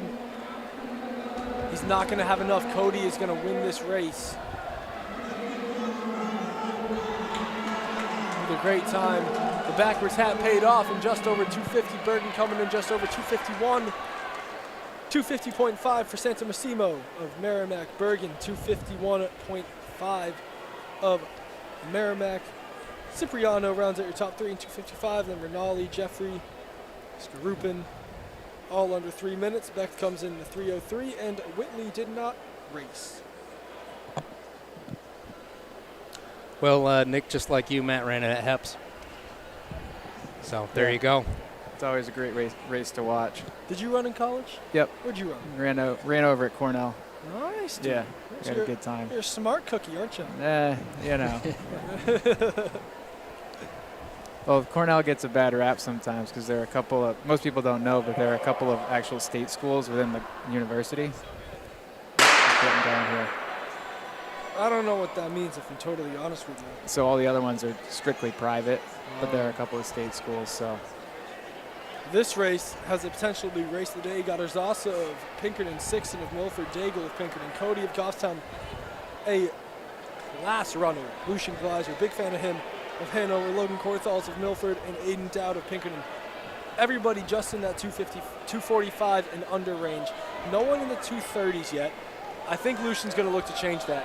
He is quite the runner. He doubled back and ran 126.8 or something like that in the 600 down at Plymouth State. I guess up at Plymouth State. Yeah, I mean, like you said, Elijah currently leading it. Yeah. I think his seed time of 2:44 is a little misleading, if I'm honest with you. He ran 157 or 156 at one of his New Balance races this season earlier on. So 2:44 is definitely not a realistic time for him. You know, he has been making some noise about running a pretty fast time here. He was second at New England's in indoor in the 1K last year with a 2:31. So I know he's probably looking to he was also the highest returning finisher. So I'm sure he's looking to get the title there.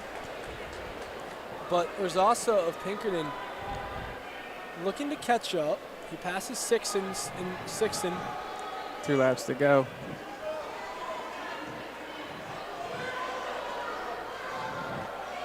Elijah still looking smooth.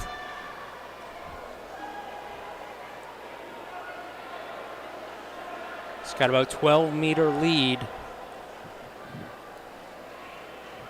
you have points on the track so you can tell that, Greg? Or Yeah, I just- use the exchange zone for that okay, one. Good. Coming into the bell lap just under 2:15.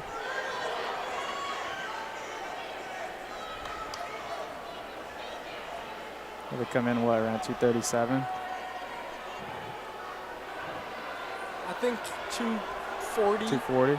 Yeah, I mean, he really picked it up. His lead, 12 meters lap before that time is closer to 20.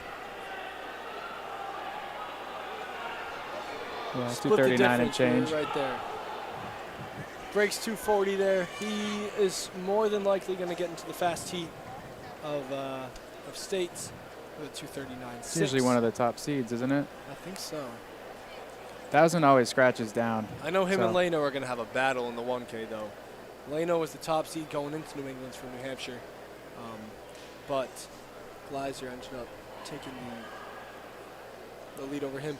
So right now, he is second in D2, third in the state. You got Redmond and Leno. Redmond, Leno, and Gleiser, they're going to have a huge battle in the 16 and the 800 outdoors. Leno and Gleiser were both in that 156, 157 range, and Redmond ended up running 155 at Meet of Champs last year.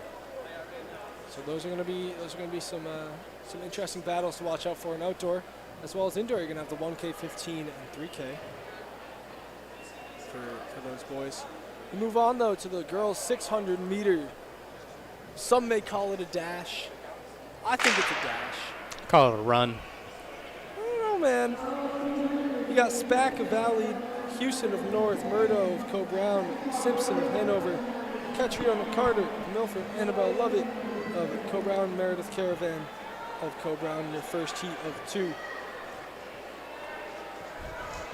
Spack out to an early lead. Murdo right there, about 5 meters back, 10 meters back.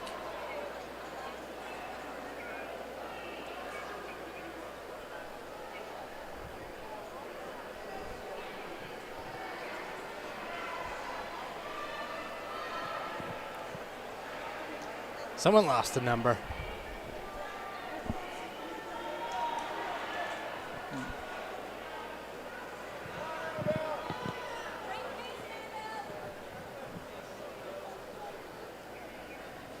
Again, looks like it's Sydney out in front.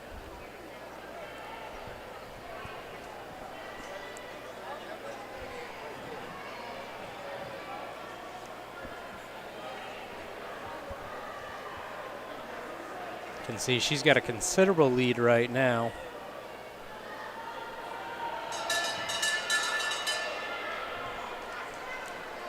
Paige of Co-Brown currently second, Sydney in first.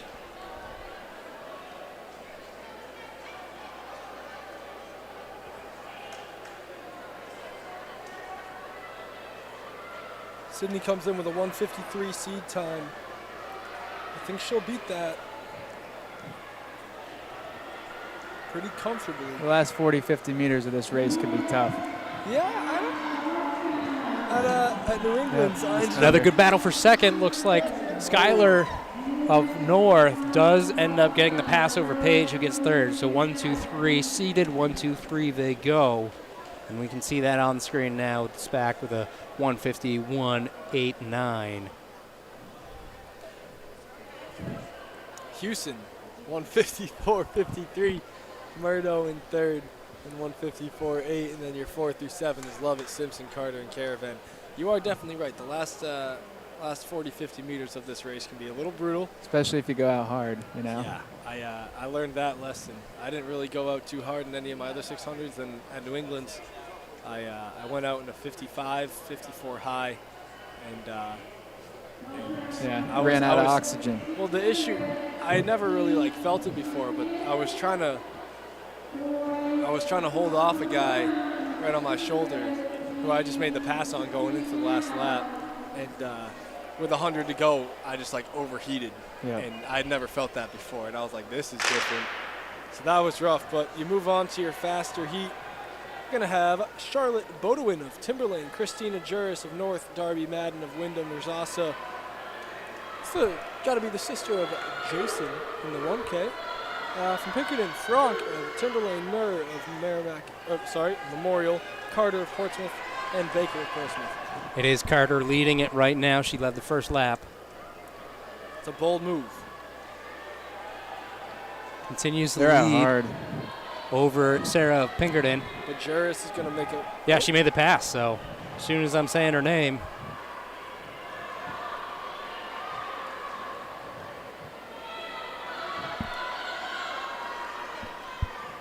And they are out hard.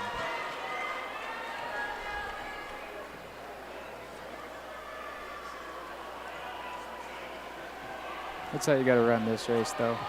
Yeah.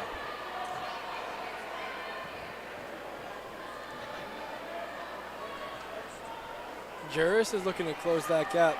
Both.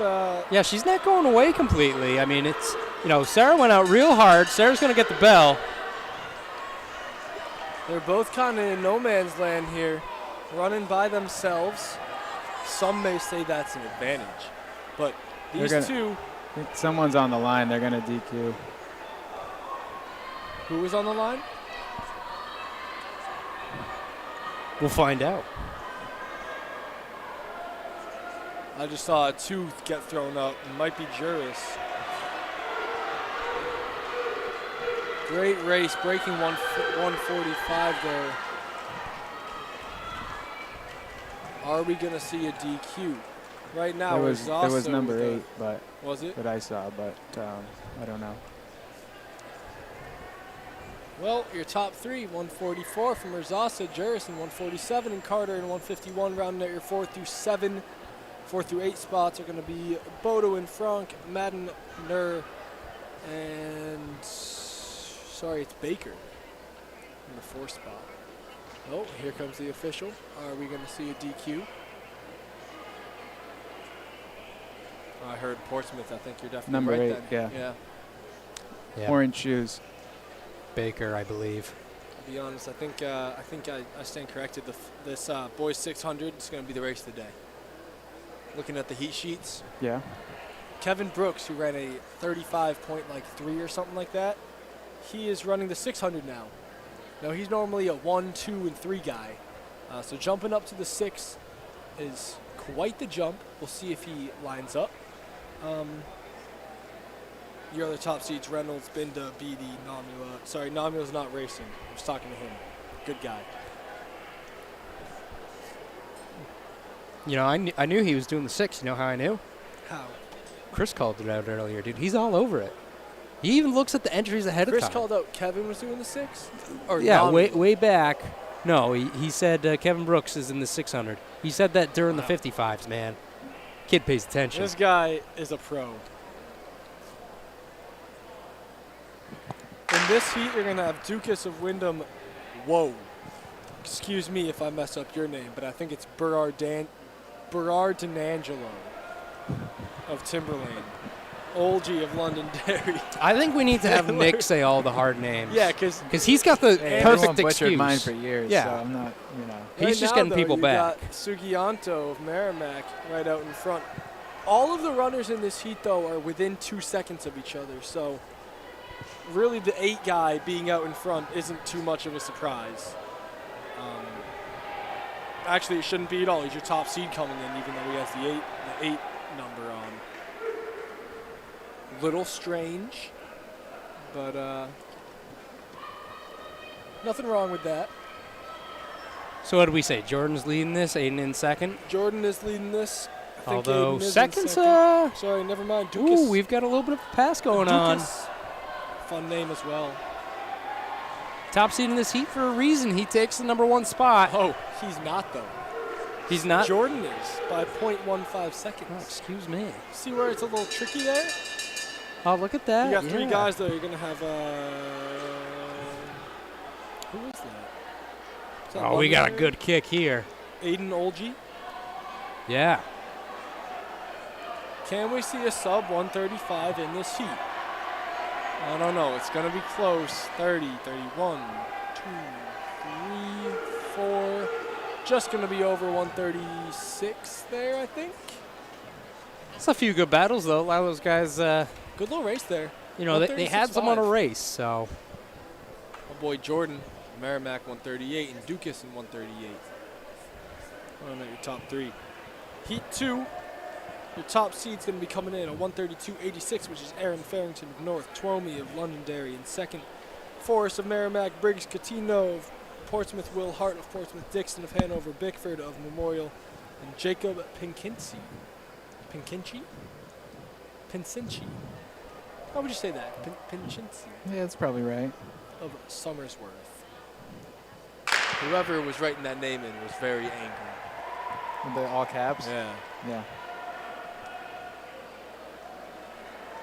Oh, I think I've raced Jacob before. If that's him. Get on Yeah, I have. number 2 on the outside here. I raced him here last year. But that's Twomey of Londonderry. Comes in with a 133 seed time.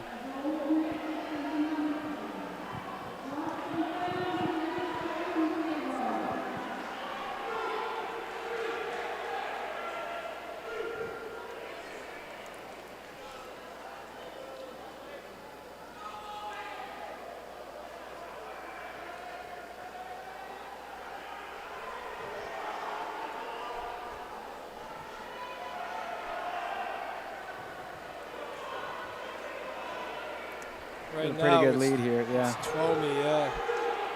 Going Is into the that bell Briggs lap. Catino there in second? They're coming back now, though. That's such a fun name, Briggs Catino. Or maybe it's Will Hart. No, that's Briggs. 4th place coming into 3rd.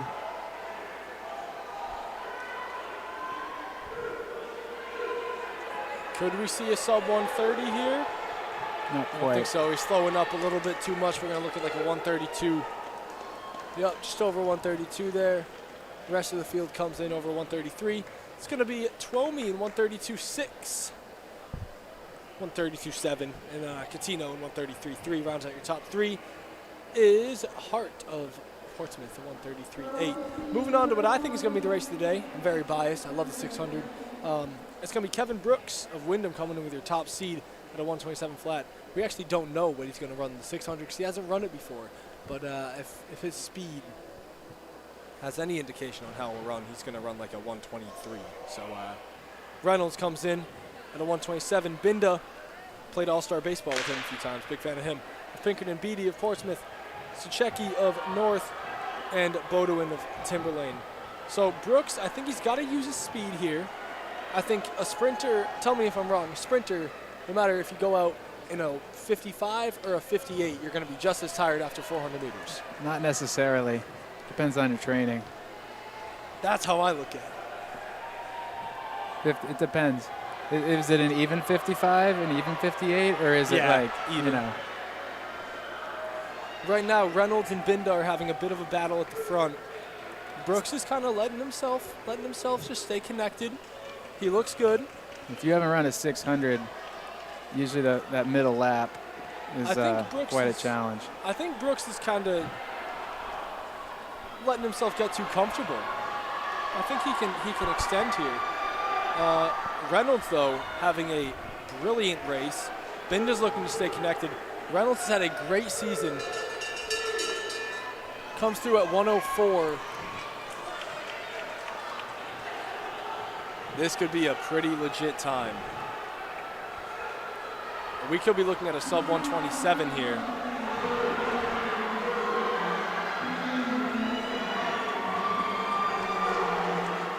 Strides shortening up. Portsmouth with a big kick. Beatty with a great kick. Reynolds throws the hands up in celebration. 128.8.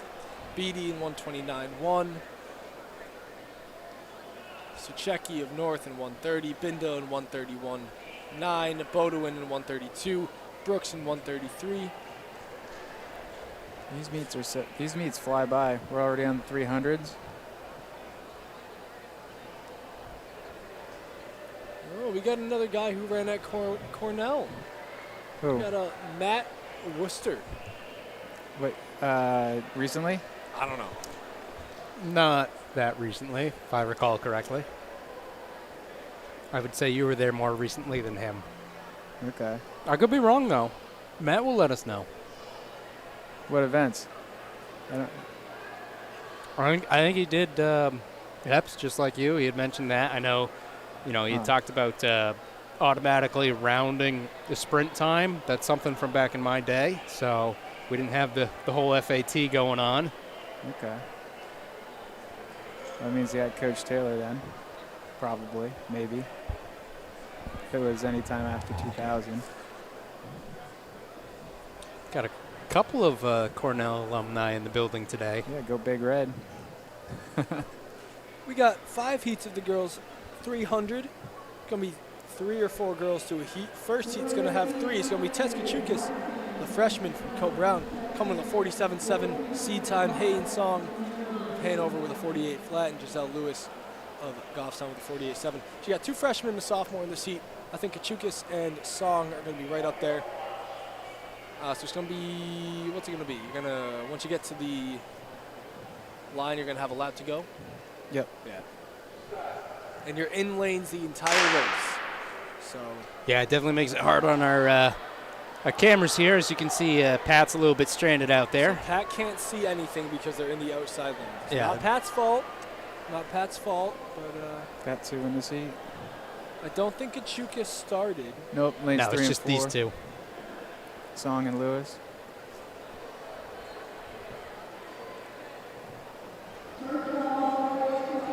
And Song has already made up the stagger. They're both slowing up a little bit here.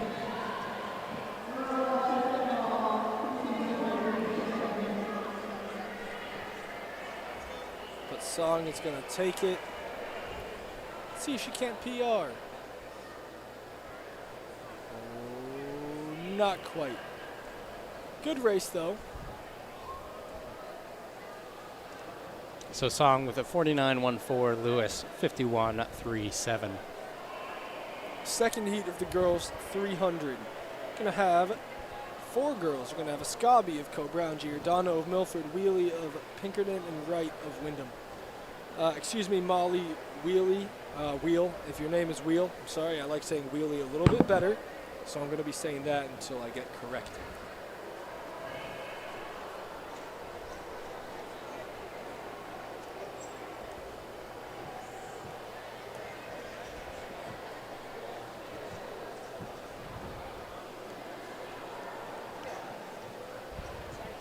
If you guys are in the building, coming later this afternoon, anything like that, you're at UNH one point today. I believe today is our last opportunity for you to get some of that swag that we're selling. And as we had mentioned, Corey Dow's over there selling it right now, Cornell alum. So definitely go ahead and check out some of that stuff. Last time this season, like 90% sure it will be our last time this season. So definitely go on and check out all the stuff that we have over there. If you get it early, less chance of it being sold out. There's some nice sweats over there, too. Dude, those sweats are awesome. I still haven't gotten any. You probably should. Yeah, I know. I know. They're gonna have to take it out of my pay though, which is a little rough. I only got one job right now, and it's this. So, you know. Well, just like everyone else, you know, they are for sale, so that would be kind of how that transaction works. Oh, I know. I know. Don't you worry. I pay for my stuff. But no, honestly, I feel like they're the best pair of sweatpants I've had in quite some time. Really? Yeah. Really. I like the jacket I got. Big orange jacket for cross country. Oh, yeah. That was pretty nice. That was pretty nice. Did you pick out the design on those? Do you mean like make the design? Like the color? Heat 2's off. Thank you, Nick. My pleasure. Giordano, I think her seed time might be a little unrepresentative of her speed. She's pretty fast. Molly looks to have made up a stagger a bit here. There So we go, she get wheelie. around lane 4. It's going to be Giordano and Wheelie here.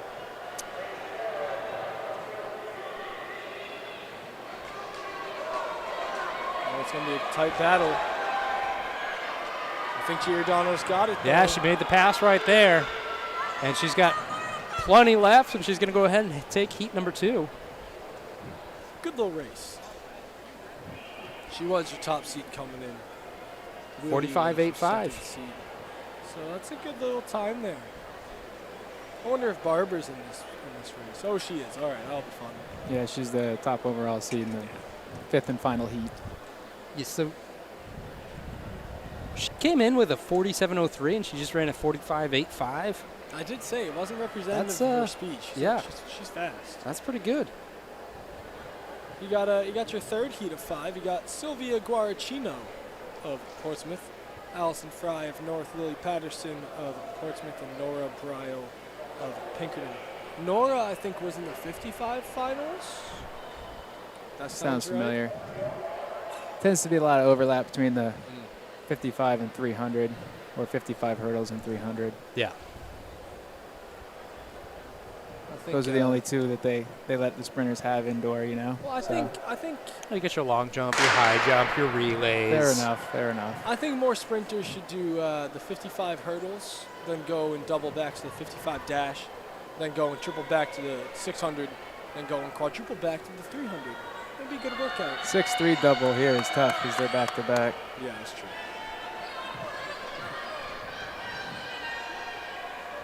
Lily Patterson of Portsmouth in lane 3. She's in a good spot right now.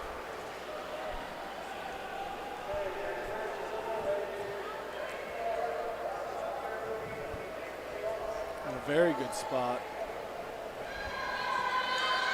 Allison's got some extra though. Just like we saw in the last seat, you know, lane 3 was looking good, and then 2 kind of had that surge kick at the end. It's a 45.8, just behind Giordano's time of 45.0 or something. 45.85. So I think, yeah. Well, oddly enough, they give the top seed lane 2 in That's these heats. So All of as sprinters I think I'd prefer yourself, 3. I would prefer 3 or 4. Yeah, even though it'd be Did on you the guys- outside. so you guys liked running out in front? So we're Less the okay. turn. It's the too turn. tight of a turn. I mean, I'm tall. He's taller than me. Like, So on a, let's say, on a flat track like at Dartmouth, I cut my stride. I can't run a 300 Yeah. all out at Dartmouth. why?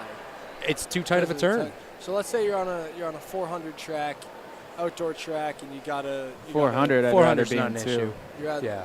I mean, 4. want- It's 8 lanes, so Yeah. 2 is equivalent to 4, or 6 lanes.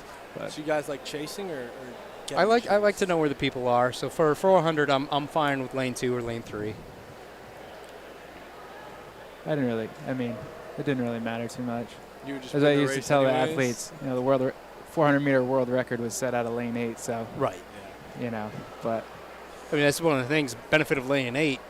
You can't see anyone, so you just got to go. yeah. But Yeah, that always made me nervous. no, I mean, I like the second outermost lane in like a 400 because I see one guy in front of me, and I'm like, Yeah. he's gonna be trying to not let people catch him. So if I catch him, no one's gonna catch me. You know what I mean? some interesting logic. Oh, it is. Heat But it 4 coming up makes here. me feel better about myself. Heat 4 though, you got Sandy of Memorial, Sickle of Pinkerton, Quarter of Memorial, and Blake of Pinkerton as well. You got 2 Memorials and 2 Pinkertons. I think the Pinkertons are going to come out on top here.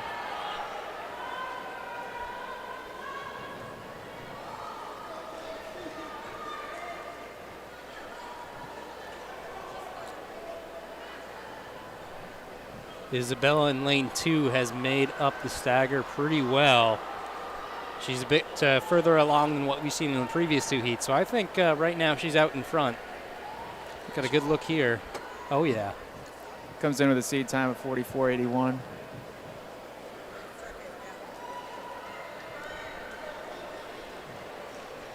Probably a little Going to under go that. Pinkerton Memorial, Pinkerton Memorial. Sipple with a 44.5, Quarter with a 45.7, Blake with a 46 flat, and Sandy with a 46.6. Now you got Heat 5. It's going to be McNulty of Pinkerton, the freshman. She's got some company though. She's got Harriet Barber, 41.21, the 55-meter champion. Janelle Thomas as well, also doubling back from the 55 here, with a 43.4. And Timerman, the 44.5 from Portsmouth. I think Barber's a safe pick here. Thomas is a slightly more risky pick, but she can pop out a great time whenever. She does tend to do quite a few events every meet that she races. 55, 300, and then pretty much every relay event. So I think I'll take Barber here, but Thomas will be a close second.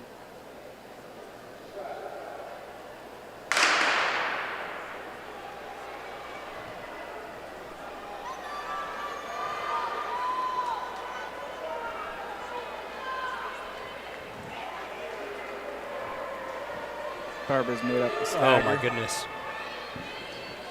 Barbara is looking great right now. She's pretty fast. She is well out.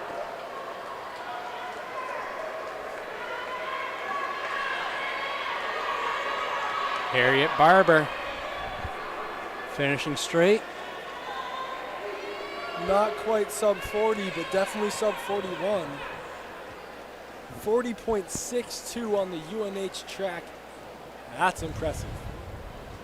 Timerman with a 44.44. That's super satisfying as well. Thomas with a 44.47. And McNulty with a 45.15. Barber, that's surely got to be the top time in the state. I mean, she had the top time, and Yeah. she broke her own Yeah. time, so. by like half a second. 6/10, almost 6/10, yeah. Yeah, so that's, that's all right. It's all right. It's okay. It's not too bad. Boys 300, you got 4 heats. Now your first heat, it's going to be 4 boys here. You got Bryce Sarton of Cote Brown, John Inglace of Londonderry, Cassetti of Merrimack, and Versado of Memorial.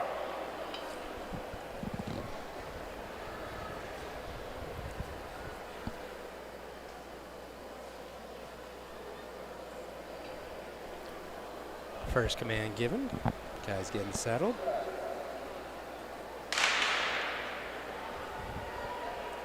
Fair start. All lanes being used.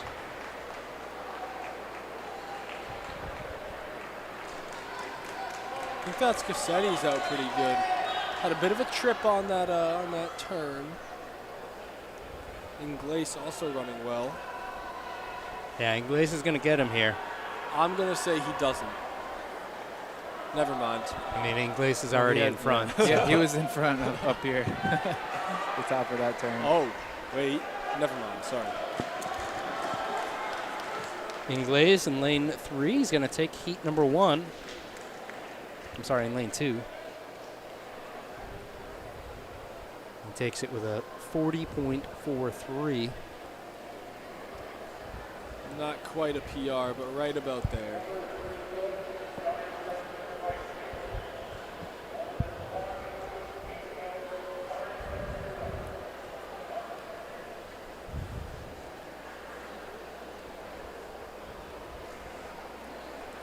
Heat 2, you got Beckett Rose of MV, Luca Cable doubling back from the 55 of Merrimack, Sean Venator of Central, Ben Wolthers of Pinkerton. You got 3 boys under 40 here as their seed times, and Beckett Rose is right above at a 40.31, not 43.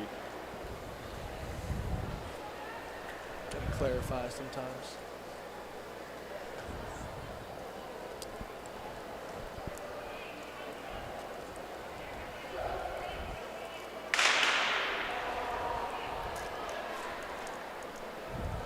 Once again, all 4 lanes in use.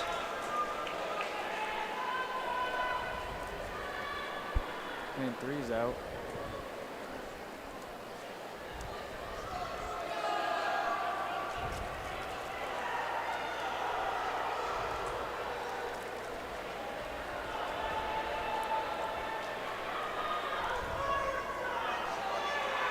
See Sean of Central in green, lane 3. Coming up on him, though, it's Caden in lane 2.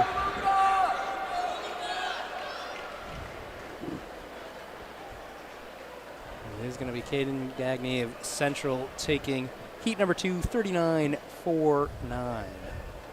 That's heat 3. Luca Cable. That's okay. It's all right. That's okay. I was trying to cover for you, and that's what I get. You were peanuts?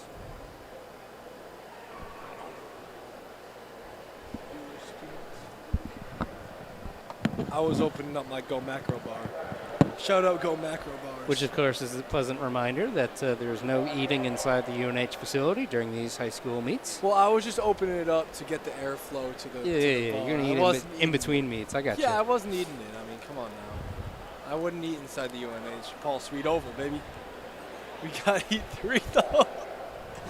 We got Cam Lee, Those Caden rules are for the Gagne, spectators. Parker Kleckman, and Joaquin Martin. I'm taking Joaquin Martin. I'm a big Joaquin Martin fan. I was talking to him at States last year. I'm It was gonna a great time. take Caden because I called Oh, him in the sorry. last meet. So Look at you. Sorry, Joaquin Martin's actually not racing right now. I was just a meet early with my call. That's all. 3 and 4. Just a heat, just one heat early.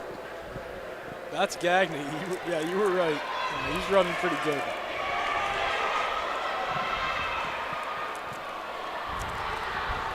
So running real strong. Gonna go ahead and finish this one up in that 39-second range. Comes across 39.29. Lee from Co-Brown 40.92. And Blackman of Timberlane 40.94. All right. You good now? I'm totally fine. All right. I'm all powered up now because I gotta Go Macro bars over here. not eating them though, just like looking at them, makes me energized.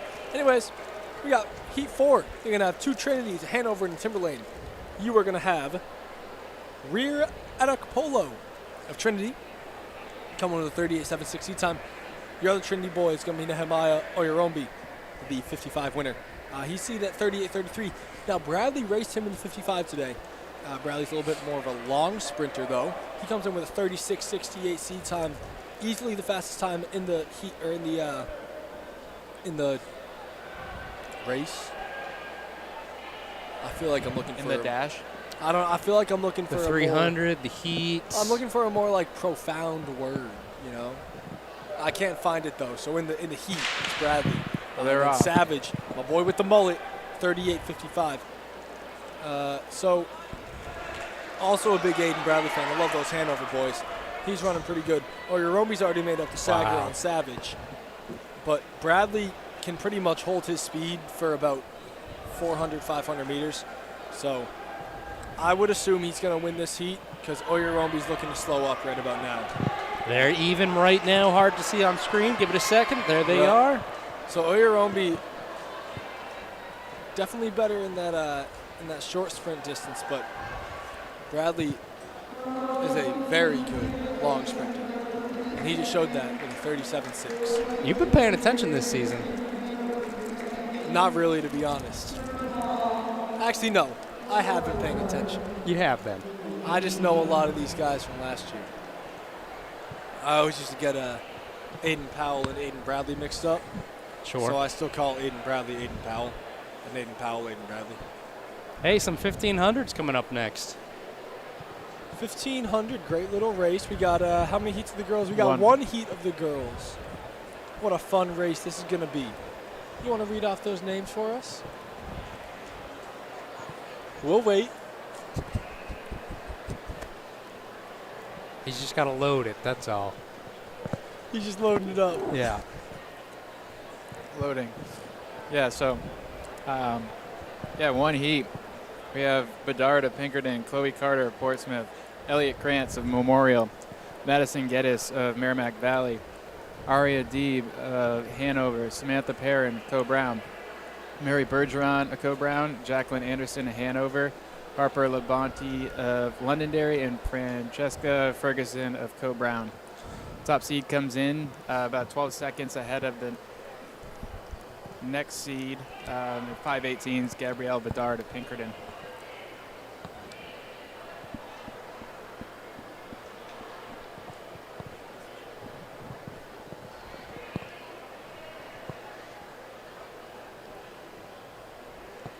I don't see any lane one. No. I see it's two. No lane one on the heat sheet. Okay.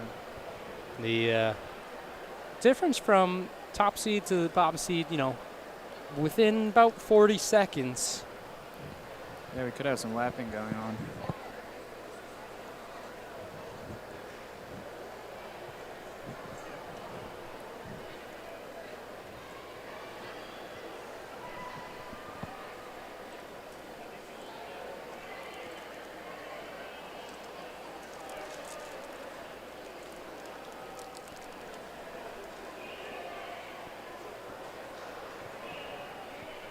Got 5 times in the state under the 5-minute mark. Bedard closest in this race to at the 5:18. She's looking to improve on that, improve kind of her standing. 20th currently in the state.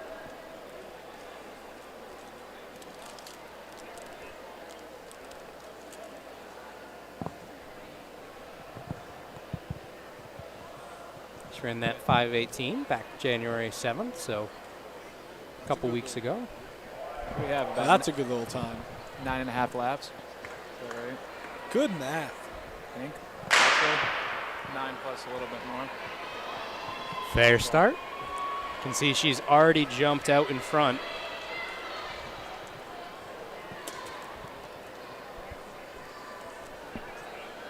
Did not want to waste any time dealing with traffic there.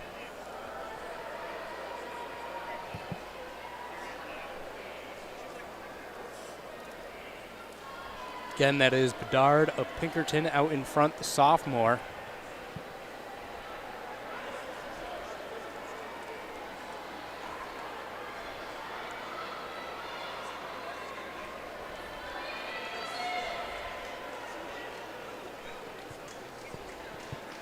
And they're kind of going in order right now from the top few. It is. Chloe in second, Elliott third, Madison fourth.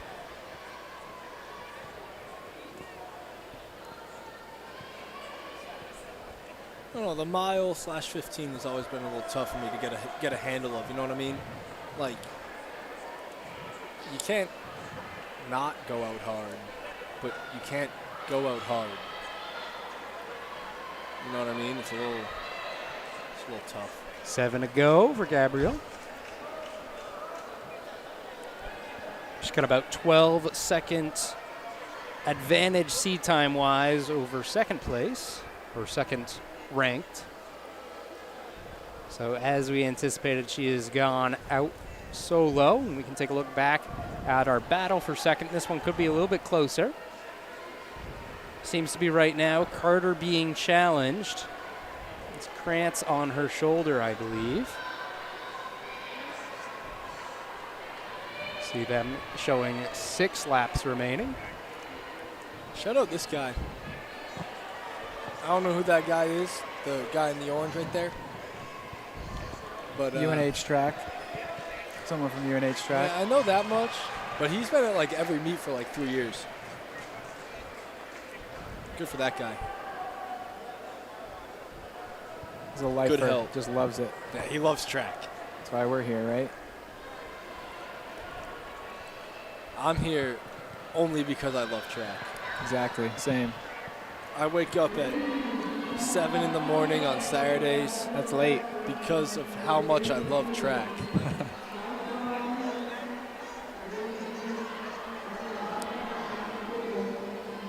I'll tell you one thing, I better be back for playoff football though. Are you here this afternoon too? Yeah. You won't be back for playoff football. No? No. It's all right. Yeah, Not this for is, the first game. this is like Ravens and- playoff track, man. It's not though. It Because is. it's not states.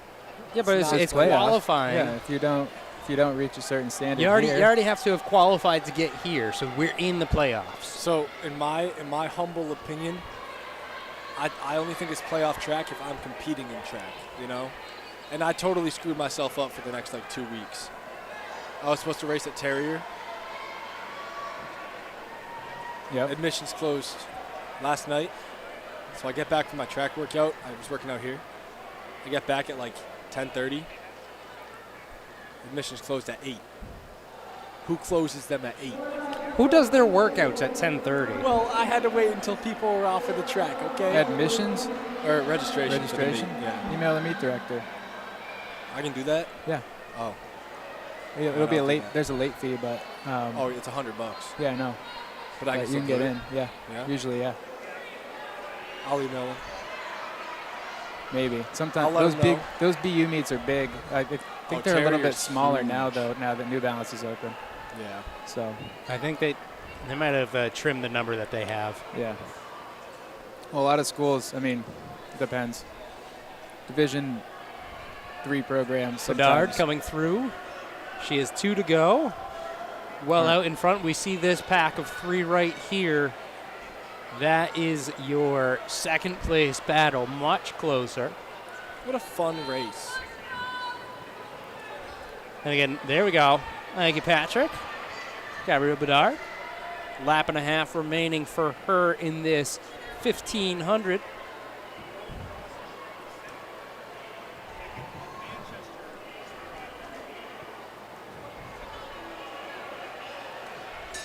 And she collects the bell for 47 and change.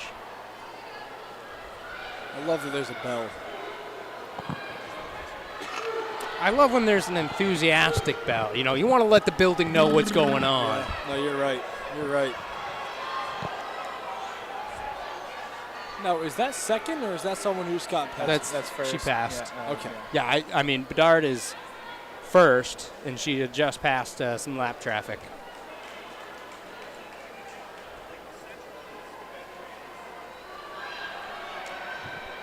So she finishes up. Gets a time 5:21.30. Again, we saw a good battle here for second. A couple of them finishing there. Krantz. Krantz of Memorial was second. And Carter Portsmouth third. Yeah, Krantz 5:33.91, Carter 5:34.79. Jadess of Merrimack Valley 5:47.2, Londonderry 5:48.70.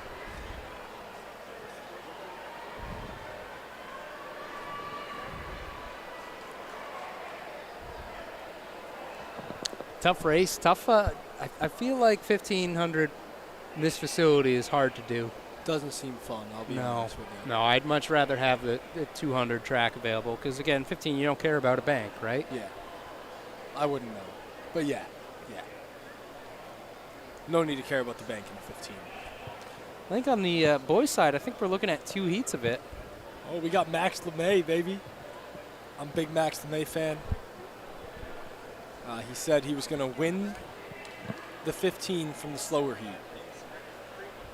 You know, the spread is actually not terrible for it if you compare it to the previous.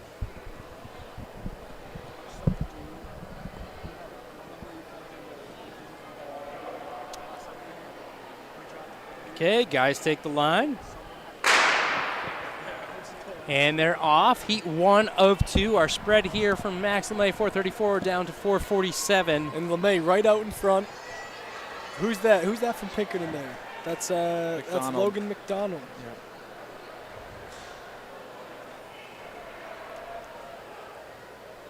Yeah, and this heat's LeMay of Co-Brown, Greenway of Hanover, McDonald of Pinkerton, Buckley of Londonderry, Bain of Merrimack Valley, Denio of Memorial, and Graveline of Co-Brown.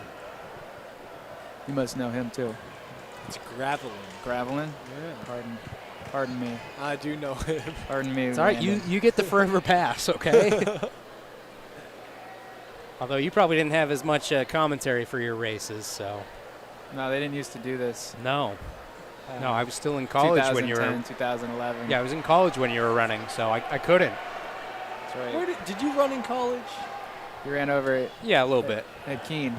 Yeah, I not as successful as high school for a number of factors, but that's okay. Nothing wrong with that. Nothing wrong with that. No, I mean you ran in high school. All right, bud. You're in college All now. right, bud. Sore We're working spot on as it. we see LeMay still out in front.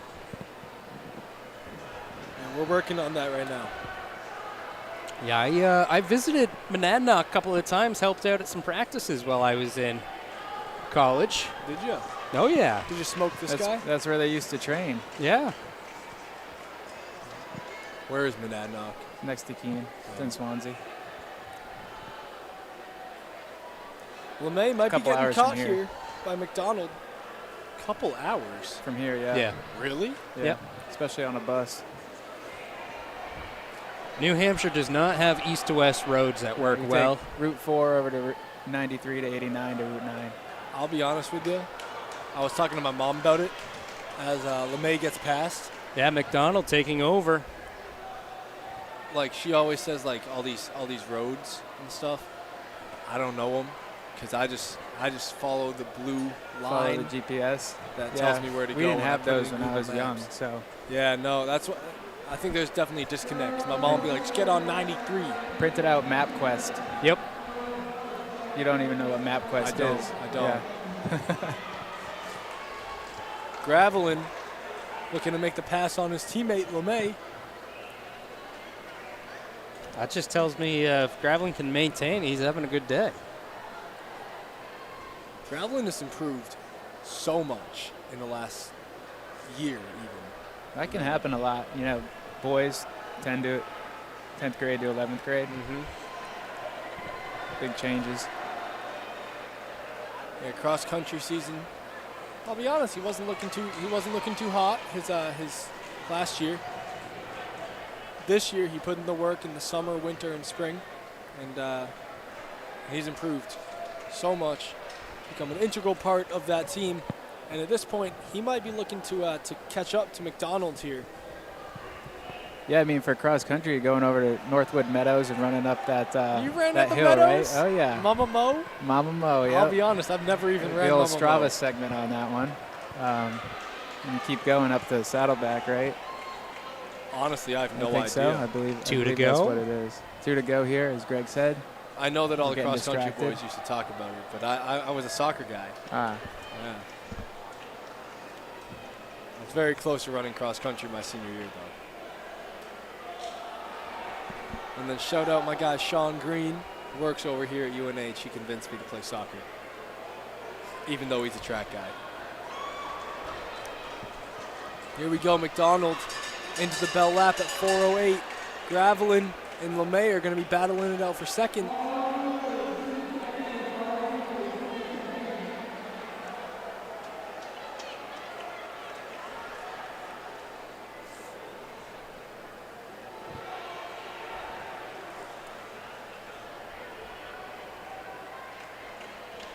Gravelin's going to take second, but McDonald getting in under 440 at 437 point something. It's going to push him up a bit.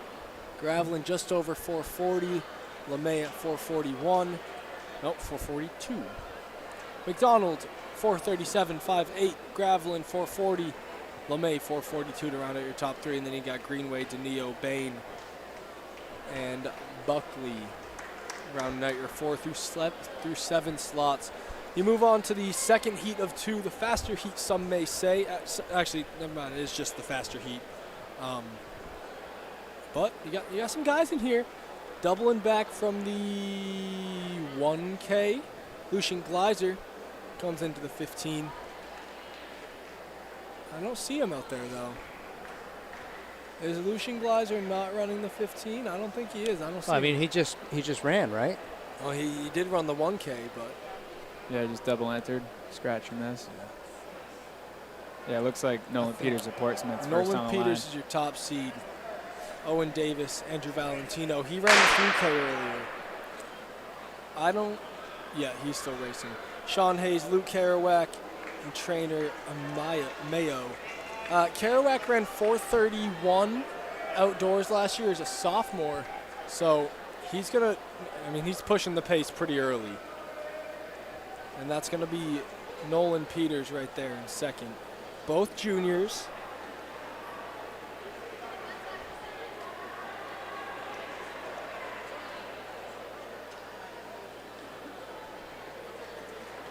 A big Luke Kerouac fan.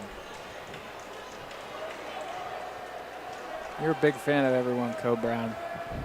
You caught on to that, huh? Yeah. Yeah, I'd say that's about right.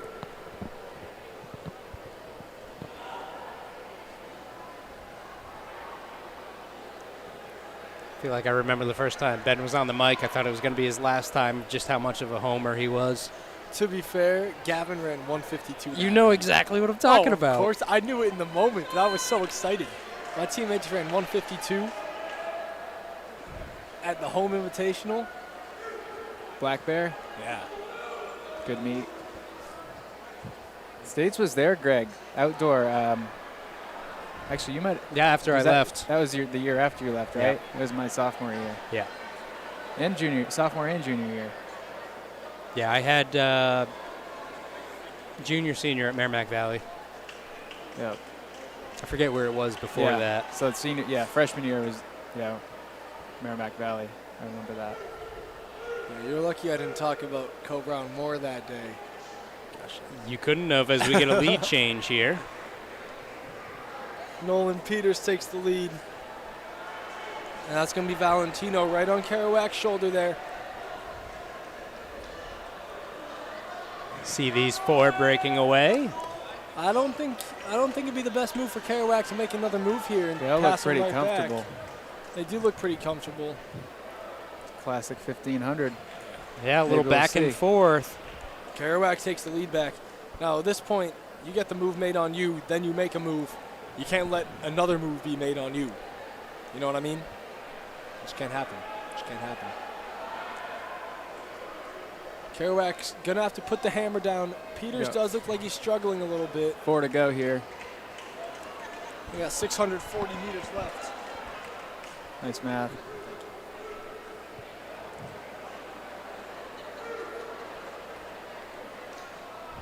You can hear Mike Lyford is in the building today.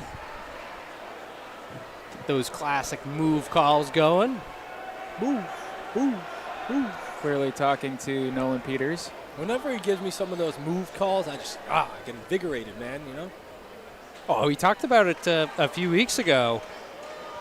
Mike was in the building when Tim Cox was doing a race, and I Mike was told him there. ahead of time, I he's was like, I'm going to there. throw some at you. He did, And Cox- Tim was talking about how much, it made a difference. And It does we make can a see it difference. here as he moved into second place. He's right on the shoulder in this race. Peters going. He's to going to the go for it. Kerouac has to put the hammer down, not let the pass happen. Nolan already around. Let's 2 to go. 300 meters. If Kerouac can just stay on the shoulder going into this last lap, I think he's going to be looking good. Peters, he's got a pretty distinct forward lean that he runs with. Kerouac, never mind. He wants to put the hammer down right now, and he's going to. Oh, yeah, he passed and has increased a little bit. We'll see how Peters can respond. Peters says, "Nuh-uh, he's not going to let that. He's not going to let that gap form." He's still a little bit back. Kerouac definitely looks more comfortable. I think Kerouac has the arms and legs to get this done, but Peters is still digging. Kerouac's going to run very well here. Winning in just over 4:23. Peters just under 4:25.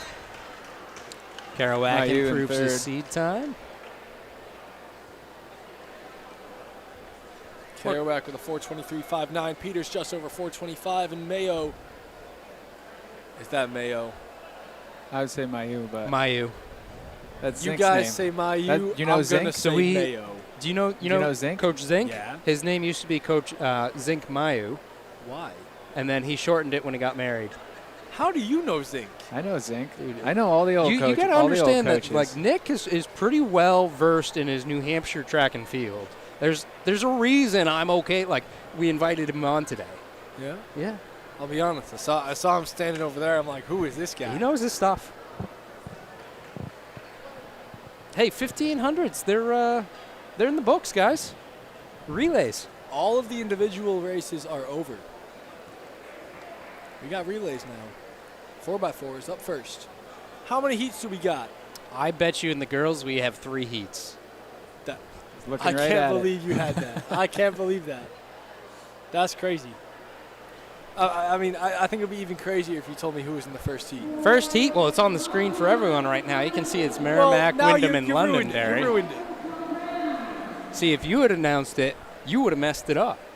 How would I have messed it Because up? you would have said Merrimack, Co-Brown, Milford. Oh, hold on. Now we're on heat 3. This is all scrolling through. Yeah. So maybe I messed it Yeah, up. buddy. Ah. Yeah, you All messed right. it up. I'm gonna take a look at the I'll track. tell you guys who's actually in Heat 1. We're going to have Merrimack Valley, Co-Brown, and Milford. Yeah, and I can confirm it because I can see all 3 of them lined up ready to go first there. So Can't believe you thought I would. man, get that was wrong. scrolling through. Was not expecting that. It says it right up there. Speed Sport Timing keeping me on my toes. If you need your results today, you can go to Speed Sport Timing. It is sstresults.com. Here, I'll throw it up on the screen. You can see those teams are getting talked to right now.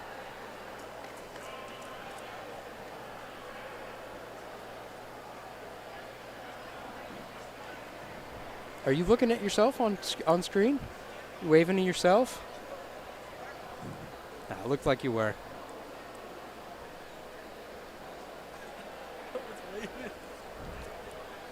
Oh, we're scrolling through the boys now. And the clock's running.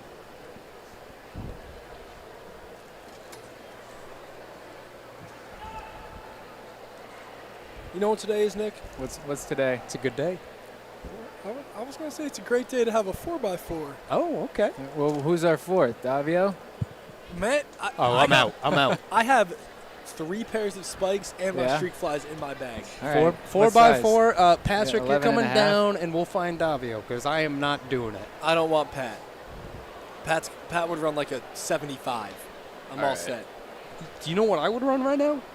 Well, we actually had a conversation about this out at New England's cross country. You remember that? No. All right. Could probably still throw it down. 55. Well, we said What did I say? That's good we enough. made a bet. We said, do we think that with a month of training, Oh, so he your could month go of training. sub 60? Yeah, Yeah. it's 60. That's what we said. Yeah. Month of training, yes. Now, no. You But could then, train 3 times a week and run. But then we said sub 58, and I said no. You could. I think so, yeah. I There's don't a think you certain could go level sub of 58. yes. When you yes, I Greg don't could know. do it. I'm confident. How often do you run right now? 6 days a week. Oh, what do you do? I get hurt when I do the shorter stuff, so I do the longer stuff, run up mountains and stuff. Live up in Madison. Oh, where's Madison? Just Near south of Conway. Conway. Conway. Yeah, Not Wisconsin. no. But, yeah. That's a good spot for mountains. Yeah, it's fun. You hike all of them? Run. But, yeah. But you've done all of them? They do a little lot bit of them, different yeah. version of hiking. Hiking's a little slow. I agree. You know, it takes up the whole day instead of half the day. Yeah, We run. I agree with that. Or 2 hours, 3 hours. So have you of the done day. any of the mountain racing? I did. Well, I just kind of got into it last year, so You got the shoes? I did for it? Loon. No, these are road shoes. Oh, never mind. Got trail shoes in the bag. How did Loon go? The Gore-Tex. It was fun. I've never done anything like that before. I Loon- guess yeah. that was a tough one to start off with, but You should do. Loon's a cool one, though. yeah, it's steep. Because you go up a mountain, like you go up, down. Some are vertical, and then some are like vertical, so you just start at the bottom, go to the top. Some are up downs. Have you I done like the Penny up Loop? downs better. No, I haven't done Penny Loop. I Prezzies? don't want to run 30 miles. Yeah. That's Huh? fair. Prezzies? Yeah. Yeah. So I think I see the issue right here is just with some scratches, they're going to do some reseeding. Otherwise, Heat 2 would just be Merrimack. So that's what the holdup is right now, is making sure there's not a team running by themselves. I think everyone can appreciate that. So I think Merrimack is going to move up into heat number 1, and now there's going to be 2 heats. So that means each heat is going to have 5 teams in it. Oh, yeah, they're on the line now. Just going for it. This is Love it. great. So now we have Merrimack Valley, Co-Brown, Milford, Wyndham, and Londonderry. Merrimack moving into heat 2. So we were able to disperse a little bit there. Top seed in this heat looks to be Wyndham now, 439 coming into it.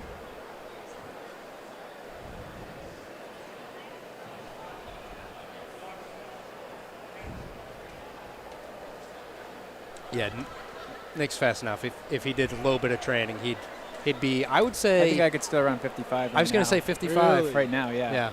Right It's only now? 400. He's got some training in his book, man. Yeah, that's true. I got the long, slow stuff. You know. Dude, my legs have been cooked recently. I had the worst workout of my life yesterday. Workouts are fun. It was in here, though. I think. Yeah. All right, heat number That's 1. okay. Merrimack Valley, Co-Brown, Milford, Wyndham, and Londonderry after the dust settles with it. And we have Milford out in front right now. We'll see how that goes for them again. Top seed in this is Wyndham. 4x400 meter means each athlete running 400 meters. I would need spikes to do it, There's but I could do 4 it. of them per team. Throw that clock back on for you. It is the 4x4s, not listed, but will be at some point, most likely. The exchange zone's over on the back stretch, right? Yeah. Second and fourth. Yeah, 4x4 on a 160 track makes it a little bit weird for the handouts. Yeah, I was doing 4s in here yesterday, and it's just tough to, figure it out. They got lines marked for it all over. Probably easier than doing it out where it was 14 degrees, though. Yeah. I think I would prefer that. As the Scobie, Co-Brown went from, I think, like 5th to 1st there. We got some handoffs going on now. Let's see how the handoffs are. Good handoff. Yeah, the key with the handoff, you want to keep the baton moving, right? Handoffs are. Yeah, absolutely. Don't want that baton slowing down as we see Co-Brown currently in first. Milford right on the shoulder. Merrimack Valley right behind them. Londonderry and Wyndham. I forget who it was. Last year in the 4x8 at States, teams were doing blind handoffs. Milford with a pass. In the 4x8. Everyone has their I own don't way know. of doing things. I think it's a little Londonderry moving up into second now. Milford in first. Londonderry not done, onto the shoulder, getting onto the turn, decides to go for it and does successfully on the turn. Brilliant move by her to put herself and her team in an excellent position. Londonderry looking strong, great leg.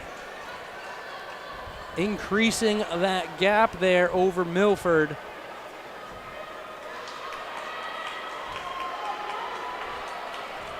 Again, order as it stands. Londonderry, then Milford, Merrimack Valley, Wyndham, and Co-Brown currently. As we look for our second exchange onto the third leg for Londonderry. Londonderry, Milford, Merrimack Valley, Co-Brown, and Wyndham going to get that pass. Take a look back over at the lead, and we can see Londonderry still out in front over Milford. 10 meters between the two teams. Looks like that gap might be slightly expanding.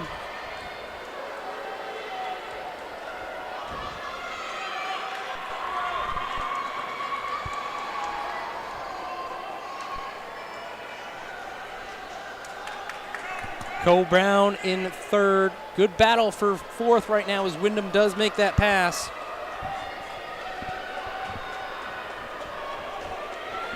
Milford gaining Milford on good. Londonderry. They're going to go for the pass. Milford. She ran like, what, 44 something? Here we go on the straight, gets around. I think she ran like 44 or 45 in the 300, so a very good day from Keely Giordano here. She's going to hand off in first pretty comfortably. And then Wyndham and Co-Brown are battling it out for third going into the final leg. As Pat keeps the camera on the handoff, it's going to be Wyndham, then Co-Brown. See that lead now for Milford over Londonderry.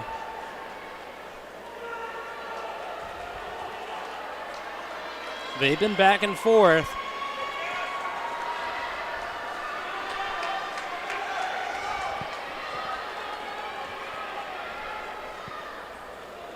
And Milford, they're going to have a lap to go. Hear that bell, Milford gets it. See what And they can do for the Londonderry final make it 160. Londonderry might be making a move. I think Not I think anymore. it could happen. It'll be tough, though. Milford running on the outside part of the lane. Londonderry closing the gap. Get to the corner, and it's going to be close. Londonderry's going to make the move here. It's going to be a tight one. Londonderry's going to have it, though. Right off the Great turn, race from Londonderry Londonderry. going to take heat number one. And here comes third. Coming around. It's going to be Wyndham, followed up by Co-Brown. So Londonderry 442.32. Milford. Milford 443.26.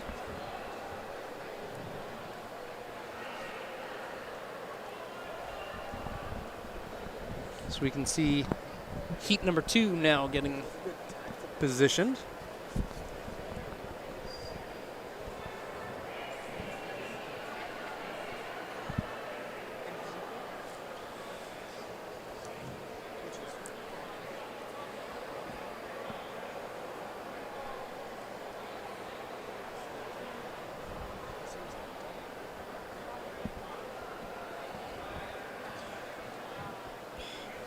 So again, heat number two now on the line. We see Owls, that's Timberlane.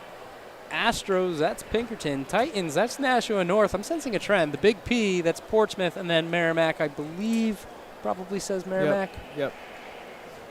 Tomahawks. What's the trend? Well, they've got the first three Mascot. teams got mascots on their jerseys instead of the school name, which is fine because we know the jerseys in the schools. Yeah, last week I was in Rhode Island. That was hard. Yeah. I think that's Alexis Best. It is. All right. Well, A lot of coaches will put their fastest runners up front, try to get the lead. yeah, that's what Bedford did last year. Harder They had to Redmond running up harder to front. pass. So just depends. How do you guys like to hold the baton? You a left or a right hand guy? Right hand, And then you like to. bottom of it. So, I was looking. One of the more interesting baton holding methods I've seen comes from Phillips Exeter. They hold it with whatever hand it is, Some right? people hold it in the middle, But they do it in the middle, but they only hold it with two fingers. so they don't squeeze, tighten up. No, tense they up. have it like this, and then it's like this, and it just seems a little Like if you sketchy. got hit, it would fall out. Yeah. Yeah, potentially. To be fair, they're pretty good, so they're not usually going to be in a pack, but, you know. Take a look. We've got our first handoff. This is Merrimack out in front. Bit of a cluster there, That but was a Portsmouth, little I think, came sketchy. away with second. We'll see what happens as Patrick moves the camera around. Oh, wow. Great camera North. job. Here comes North. North might be out a little hard, if I'm being Huge honest. surge there to put the team up there. So North, then Pinkerton, then Timberlane, followed by Merrimack. Portsmouth in third. Portsmouth in third, excuse me. Pinkerton making a pass over North. Yeah, I think North might have gone out a little hot. It's easy to get excited for the relay, especially the 4x4. It's a lot easier to go out Well, they got too half a hard lap on now. an indoor track than it is outdoor. Outdoor, it's you know you're just doing that one lap, and it's a lot easier to visualize than in here where you're doing 2.5 laps. So even at Plymouth, we saw Pinkerton, Portsmouth pulling even. Portsmouth with a handoff first. Pinkerton, I think, is going to have the lead, though. But, I mean, even at Plymouth, when me and Davio were over there, we saw a lot of teams from the back would kind of burn themselves out in the first lap because it's just kind of tough to visualize another 2 laps on the indoor track rather than just 1 on the outdoor track. Pinkerton over Portsmouth. We got 2 to go. Merrimack coming up on North.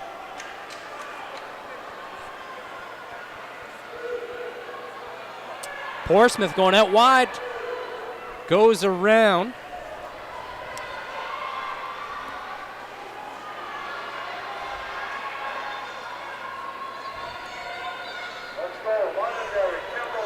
And Portsmouth, then Pinkerton,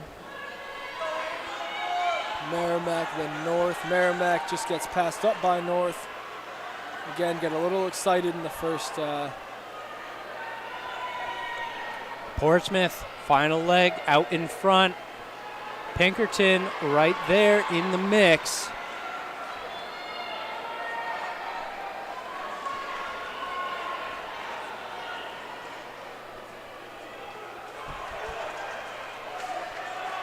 Portsmouth over Pinkerton.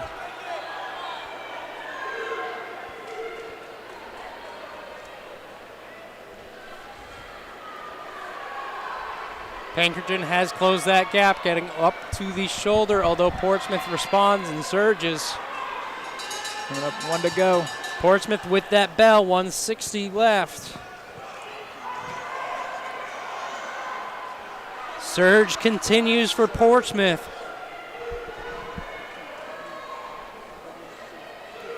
Seven meters between them. Portsmouth out in front of Pinkerton.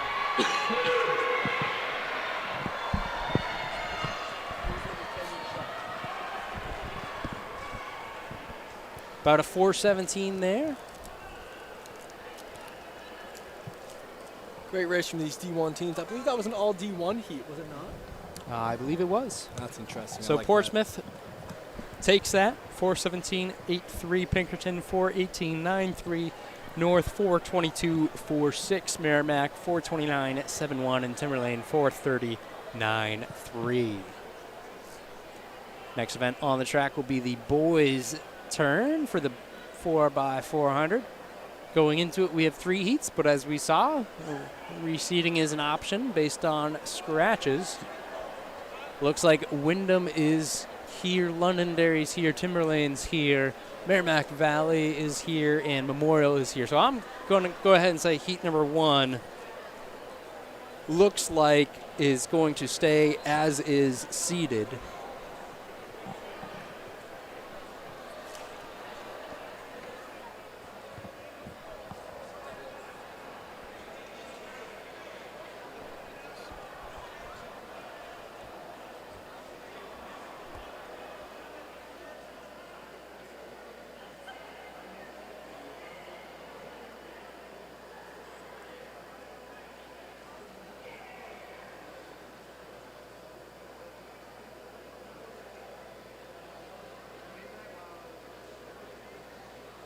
Heat 1 coming to the line. We've got Wyndham on the inside, followed by Londonderry, Timberlane, Merrimack Valley, and Memorial.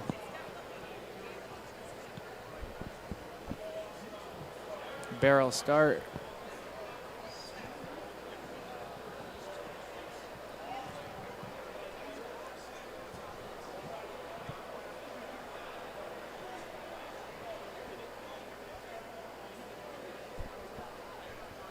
I'm locking in a Timberlane win. Seeds, I mean, are you basing that on seeds or? No. I was going to say, seeds, at this time of the year don't really mean anything. A lot of teams haven't put together their best teams yet, so this is kind of the time of the year to start doing that. Mm-hmm. No, I just like Timberlane, to be totally honest with you. I see.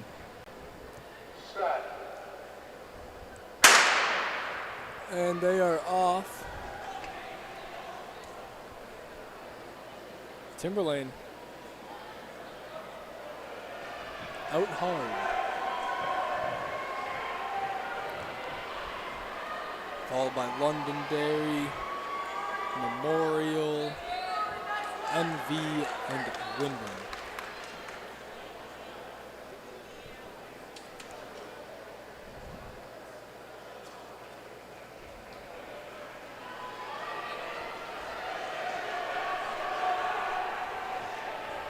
Yeah, like you said, Timberlane out pretty good. But who's that with them? That's Londonderry. Also looking good. They got about 50 meters to go, 40 meters at this point. Going for our first handoff here. Running about 56, 57s for our lead crew. I always held the baton. I would get it with my right. I would switch to my left, hold it at the bottom, and then I would come around with 100 to go. I would switch back to my right for the handoff. That doesn't slow you down. No, it was good though. It was great. As Londonderry passed up Timberlane. Thinking that means I never coached you for relays. No, man, you were there for like the first year, and Yeah, I wouldn't have coached you for relays then. No, I was training up to be a sprinter, and then a week in, I was like, I don't like the shin splints I got right now. I'm gonna go and run with Gavin Demas over there in the mid-distance squad. Means you might not have had the right shoes, and if you're wondering what the right shoes are for you as Londonderry makes the pass and then Timberlane right behind, go ahead and head down to Runner's Alley, locations in Manchester, Concord, and Portsmouth. They'll get you fitted right and help you avoid some of those early season shin splints. That and, there's a lot of things you can do early season to kind of prevent that. Check in with your coaches, and they can give you some exercises. Yeah, I had my shoes on. I went to Runner's Alley, got fitted up. No more shin splints. Hey, all right. So the way I thought about it was I switched to mid-distance, but it also could have just been the shoes. Yeah, shin splints. Like those untied Nikes that you got on right now. I don't think I've tied my shoes just out and about in a long time. I just go untied, man. I'm a big Brooks fan. So I got Ghosts. Which is a great time to remind you once again, this coverage is brought to you by what I am wearing, Hoka. Sorry, Greg. I'm not allowed to. As we see Londonderry with the pass, followed by Timberlane. Pat's going to go ahead and stay with the handoffs because, he's wearing Hokas too.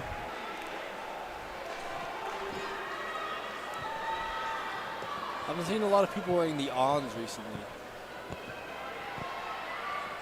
I don't know anything about it now. Well, whatever your preference, because clearly it can be mixed. Go with Hoka. Runner's Alley has it.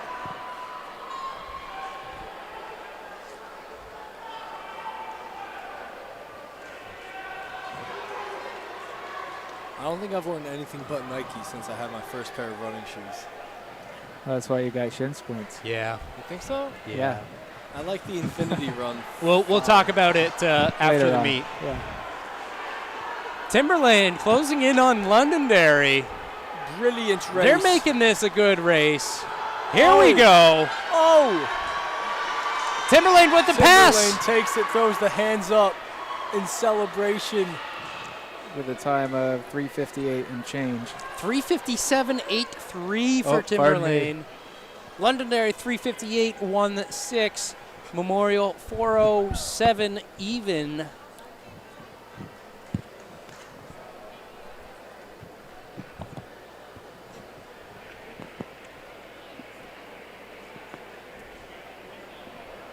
And as we await these times, Merrimack Valley 4:18.55. We can see Heat 2 getting on the line. Woo! All right. Heat 2, we've got Manchester Central, Merrimack, Hanover, and Nashua North. Looking at some dark jerseys in this one. I guess if I look up, they're a little bit more clear than on camera. Camera's got the They light. are like 10 feet away, aren't they?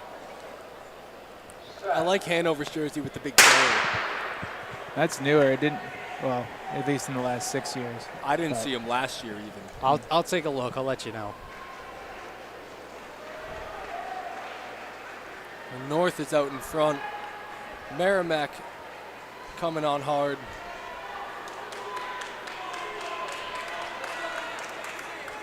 I would say Hanover's jerseys are new this year. They used to have a big H on them, right? They've Or had did a they few say different Hanover? variations over the years. Yeah, they've had some white, some I remember maroon. the white ones.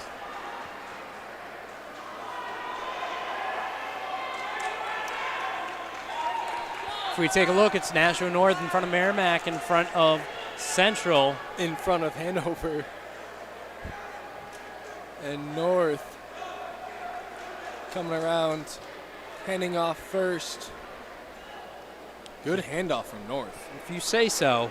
I thought it was nice. Looked like he had to dive a little bit to get there. Well, the baton moved nicely. The guy in front. or North the guy handing and off Merrimack didn't do great. out in front. We talked about having mascots on the jerseys. Merrimack does, it's just on the back of it, not the front. But Titans on the front for Nashua North. I just saw Hanover on the turn. He went into two. Went into lane 2. Now, Merrimack pulling even. the turn is pretty tight. Maybe that's a strategy thing. Merrimack now in front of North. He's got half a lap to go before he hands off.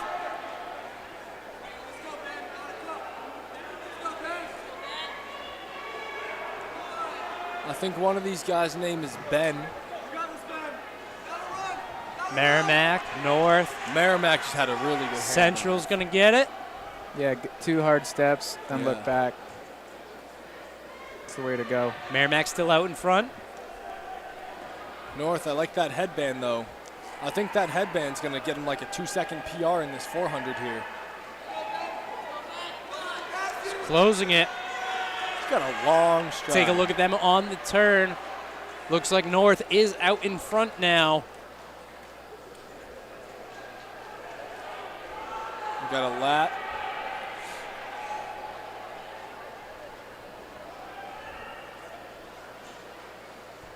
Again, this is heat 2 of 3 of the boys 4x400.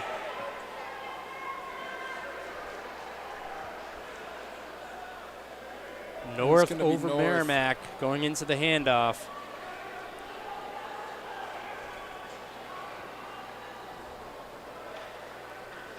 It's a good battle between these two teams. See North pulling away now. We'll see if Merrimack can respond to that.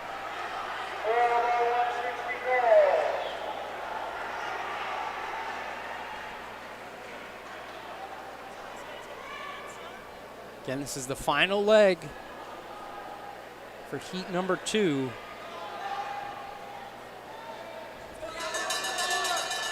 Merrimack's got some work to do. North gets the bell over Merrimack. North is off. That lead has increased significantly. You don't normally see a kick in a 400, but I think we're seeing one right now. I think he just went faster than his first 200. North coming in with a 3:52.80. They improve that time by at least a couple of seconds. 3:48.42 for North. Merrimack second, 3:52.98. And Central coming in 4:04.15. And then Hanover finishing up as well. Hanover 4:14.17.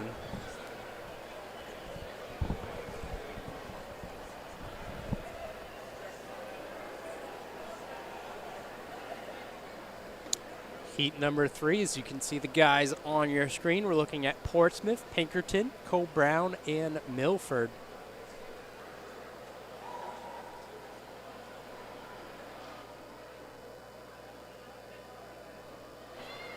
On your marks, set. Here we go. All right, Milford's out hard, but so is... Yeah, they went wide because they were flying there. It's Portsmouth. Portsmouth, Milford, Pinkerton, Co-Brown. So I know that this leg for Pinkerton has split 51-5 in the 400 last year in outdoor. So, yeah, there he goes. But Portsmouth having a very good leg here. Portsmouth They got a 1, lap to go at Pinkerton this 2, point. Pinkerton up on the shoulder, next to him and around. That's Binda. He's coming back from the 600. Pinkerton utilizing the straight perfectly there. As we see them leading over Portsmouth right now, then Milford and Co-Brown. Going into our first exchange, Milford makes a last-second move there. So we've got Pinkerton, Milford, then Portsmouth, Co-Brown. Not a great handoff from Co-Brown. Pinkerton last year ran 327 at one point, 327 flat. Maybe it was 326 high, something like that. You know what I mean. But they didn't graduate many of their guys, I don't think. So we should be seeing a pretty solid time here.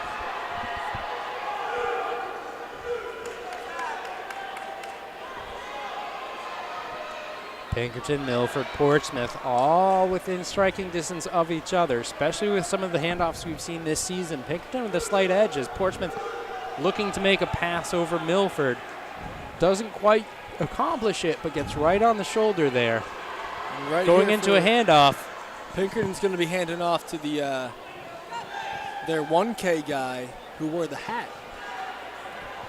So we got our hat guy here. Pinkerton, Milford, Portsmouth. No hat this time. No hat, huh? It's a little bit faster. That's to crazy. 400. Co-Brown's a distance school, man. I know. Pinkerton maintaining their lead. Milford and Portsmouth have had a little bit of a back and forth throughout the race. Milford currently in second, although Portsmouth is going to be okay with staying in third at this time. If Pinkerton has even... If Pinkerton stays anywhere close to where they are, they're going to win this race very comfortably. I believe they have Michaud on the anchor leg. Saw Portsmouth make the move there as we've got our It's handoffs not going. Michaud. Okay. Yeah. This is our final leg. We got Beatty and Sixon from Portsmouth and Milford, respectively. Pinkerton, Portsmouth, Milford, 1, 2, 3 right now. Beatty could maybe make a move on Pinkerton. It'll be tough. Pinkerton's got quite a big lead, but it could happen.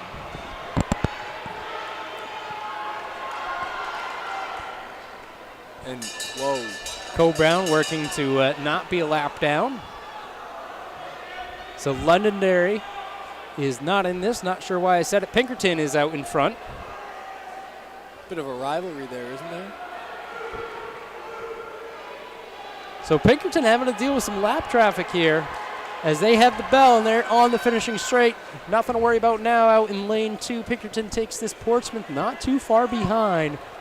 And Milford gets the third spot in the race. Again, this is our third and final heat of the boys 4x4.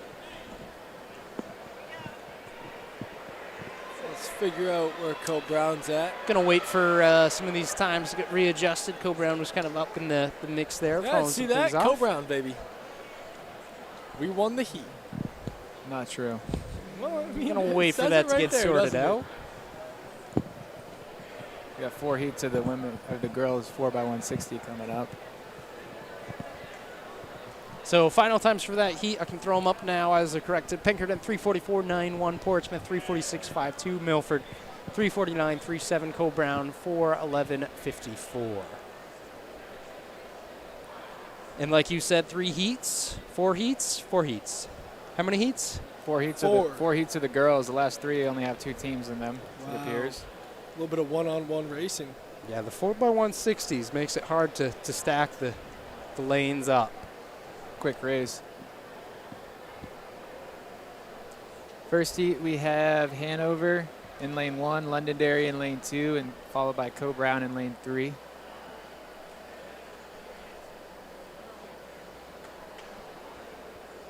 I would agree, except shift it by 1. I think they're doing 2, 3, and 4, leaving 1 open. Okay. I know you read it correctly. The heat sheets, yeah. I'm just I'm using my eyes to see what's around me on the track.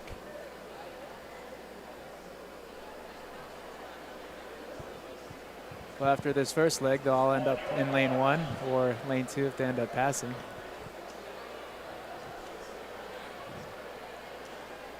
It's really critical here to get out, get in the lead from the first handoff. Yeah, it's really hard to pass in a 160. Yeah. I mean, you're typically against some pretty comparable people. So we've got a good start for our first heat. Again, with it being done in lanes, makes Pat's job a little bit hard. Can kind of see through some of the cracks there in the catwalk. Is it first 2 heat or first 2 are in lanes? They'll cut in on the back, I think. Okay. Cut in on the back.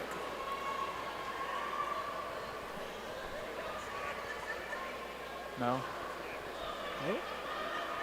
Oh, cut in down here. I believe the third leg gets it, cuts in when they get it. Interesting. I don't think they used to do it like that. Londonderry out in front, everything even with the stagger now. She cuts in, gets in cleanly. Londonderry, Hanover, Co Brown.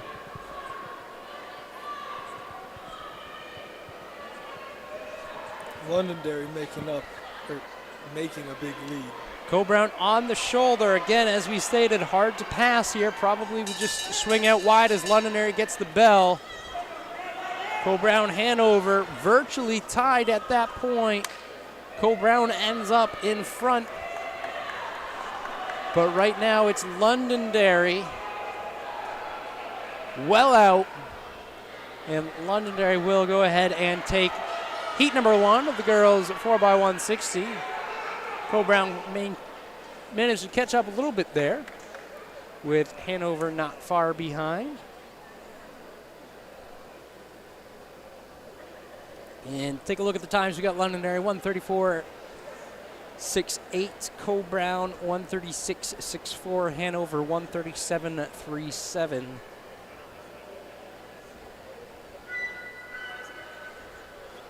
Heat number 2 looks like it's going to be a duel between Merrimack and Timberlane. Merrimack will be wearing number 2, Timberlane wearing number 3 for their anchor legs.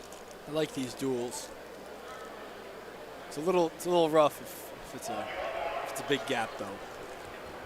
It's just, just makes you feel a little bad about yourself. Yeah, you want to see a race be kept close, absolutely.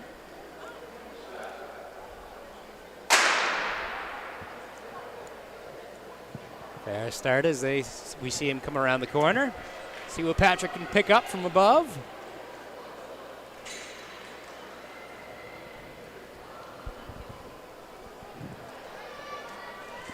Again, first 2 legs done in lanes.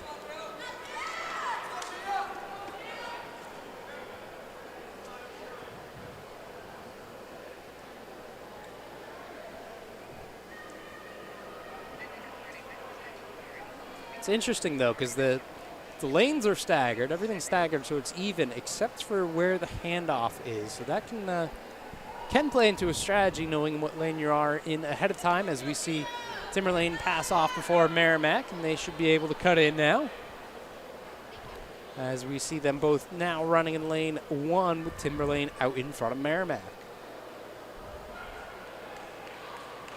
10 meters between. Then this is the third leg in our girls 4x160 heat number 2. Timberlane with the pass, Merrimack with the pass. This could get a little tight. Merrimack's foot speed looks a little better. Yeah, Merrimack definitely closing that distance on Timberlane. It's going to get to the shoulder in the turn. With this turn, though, Timberlane could hold him off. It's going to be close. Who's it going to be? It's going to be Merrimack. Merrimack gets it at the line. Great anchor leg there.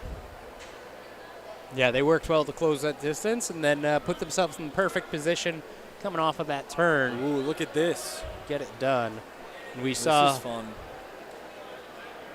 Merrimack 136.79. Timberlane, I didn't see why, but we do have a DQ for them. And you're saying this is fun because we're talking about Manchester We here. got the 2 Manchester schools. Well, there's 2 of the more, 3. But we got Memorial and Central here. All right, who do you guys got? I got Central here just because, I'll be honest, I don't think anyone's going to be able to keep up with That's fine. I got Memorial. Central's anchor here. You got Memorial? Yeah. Who you I'll got, go Nick? opposite of you. Now he's got the true option. You guys have. I have Memorial. I got Central. Yeah, Barber is going to be tough. Yeah. I'll go with Memorial All right. Took his time picking because that. of the seeds. I That's don't the only even look at the reason. seeds. They're seeded about a second apart. Oh. 0.97. We've seen a lot of seeds get broken today as we've got Memorial and Central going after it. First exchange, Yeah. a little bit of a run in there for Central. Memorial's in the lead Memorial's now. definitely in the lead. That doesn't mean anything. That's why you have Memorial to on the race. inside and in the lead. Once they get to this next handoff, then everyone's cutting in. I think you might be right. Memorial, clean pass, Central clean pass.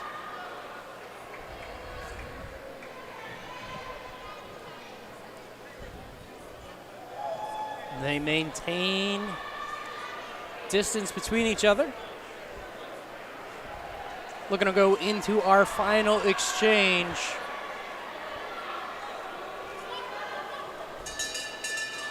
And there goes Barber. Memorial's anchor as well. I think Memorial's looking really good right now. Central closing. Oh no, look at this. Central not even going to wait for the straight, gets her on the turn, even, and then gone. Central dropping significantly on their seed time, and a huge performance by Barber.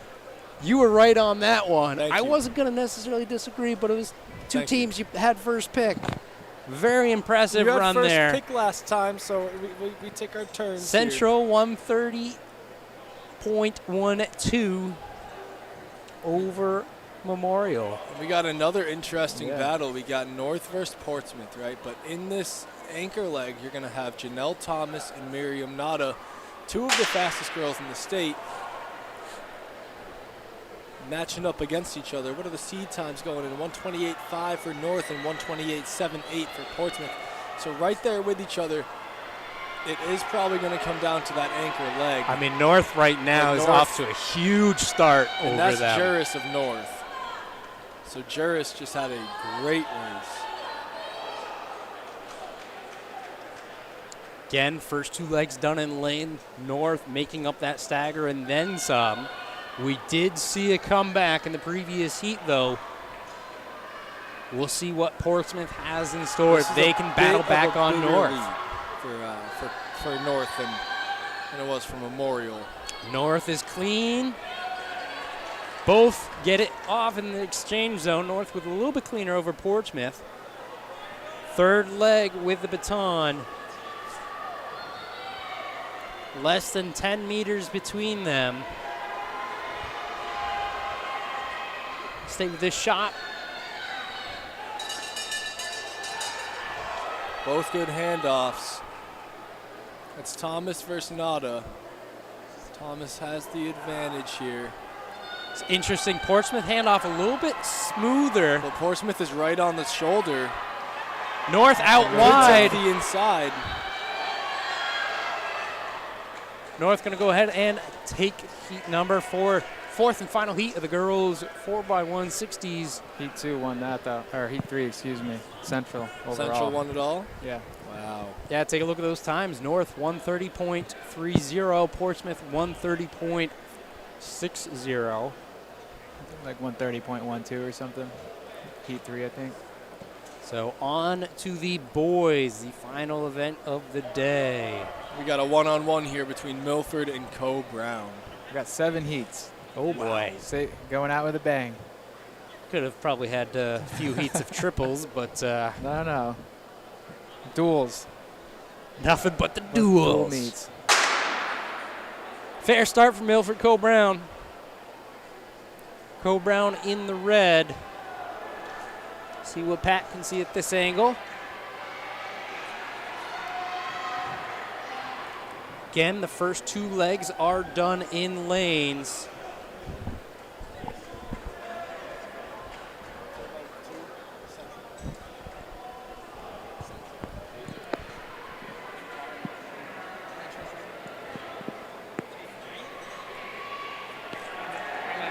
All right, when they do this exchange, it will all be even. Means Co. Brown has a slight edge right now over Milford. Co. Brown with a good lead here. So into this anchor leg. Co. Brown with a little baton. Got 40 Shuffle. meters to go until the anchor. You're going to have Ethan Newick from Co. Brown and Daniel Sixton from Milford. Newick has pretty big lead here. Seat time for Co. Brown coming into it 128. Milford was at 125. As these two teams finish up, we'll see just where they are. And again, you can tell even with the bank, man, these are tight turns. Yeah.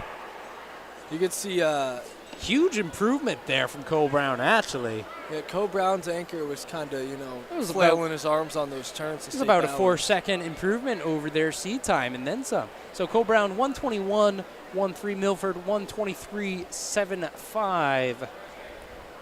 Both teams improving on their 4x160 seeds, which could have just been converted 4x2s, and these all 160s get converted to 200s for the state meet. But I think we're going to see a pretty good time drops here from Hanover. I can't see their first leg, but their second, third, and fourth legs are the Aidens. You got Powell and Bradley, and then you got Joaquin Martin anchoring them. So I think they're not going to win it from the second heat, but they're going to have a very good time here. winning from the second heat when there's 7 heats would be pretty impressive. Pinkerton comes in with a 114 seed, so I think Some work it'd be to do. pretty tough for anybody to take them down. But All right, fair start for heat number 2 with 7. Again, we're Lucian looking at is the, Goffstown, Hanover. I think Hanover's going to put down a pretty good time. I think they'll get under sub 1, or they'll get under 120 here. It's going to be Gleiser handing to Powell. Whoa. Logan Cody from Goffstown gets the baton. He's more of an 800 guy. An outdoor, at least. Not 100% sure what he's been focusing on in indoor. But he's done some good work making up the stagger. Yeah, these guys pretty close to even But as they both got in. Here comes Bradley. Again, your 300-meter winner, who excels at these longer sprints. Goffstown is not letting them go, though. Getting into this final leg. Gonna have Martin. Not a great handoff. Yeah, They got it nonetheless. not Hanover's best handoff. but still out in front over Goffstown. I do think they're going to get under 120. A little bit Ooh, over. Just over. Still best of seed time by about 4 seconds. Yeah. So it's 120.23, and Goffstown comes in at 122. Your third heat, right? Third Yep, heat, it's going to yep. be MM, Manchester Memorial versus MV, Manchester. Nope, Merrimack Valley. So many Manchesters. I mean, there's only 3, but it still Three gets and then it still gets Trinity. a little confusing. you Yeah. know? They used to have a Manchester City meet here on like a Oh yeah, I remember that. weekday night, I think. Oh, Or what? even on a Sunday morning. Yeah, because you got Central, you got Memorial, West, Trinity, and then Bishop Girton. Brady, Beatty. Bishop Brady? Excuse me, yeah. Where's Bishop I Girton? thought Brady Nashua. was over in Nashua? Concord. Brady is in Concord, but Oh. Girton's in. I don't know. I think it used to be more than 4 teams though. They should do a. Oh, they do. I was gonna say like an up north meet, but they have Wilderness. The Don't wilderness, yeah, they have wilderness meets. That's usually outdoor, They? Yeah. right? I think they have it at Kennett in North Conway, New Hampshire. Yeah. I think that's right, because I think I was supposed to go and commentate that, but Depends where it is. Which one? Wilderness. I was paying attention for a second for outdoor. Yeah. Yeah, they rotate schools. It's usually around Lakes region.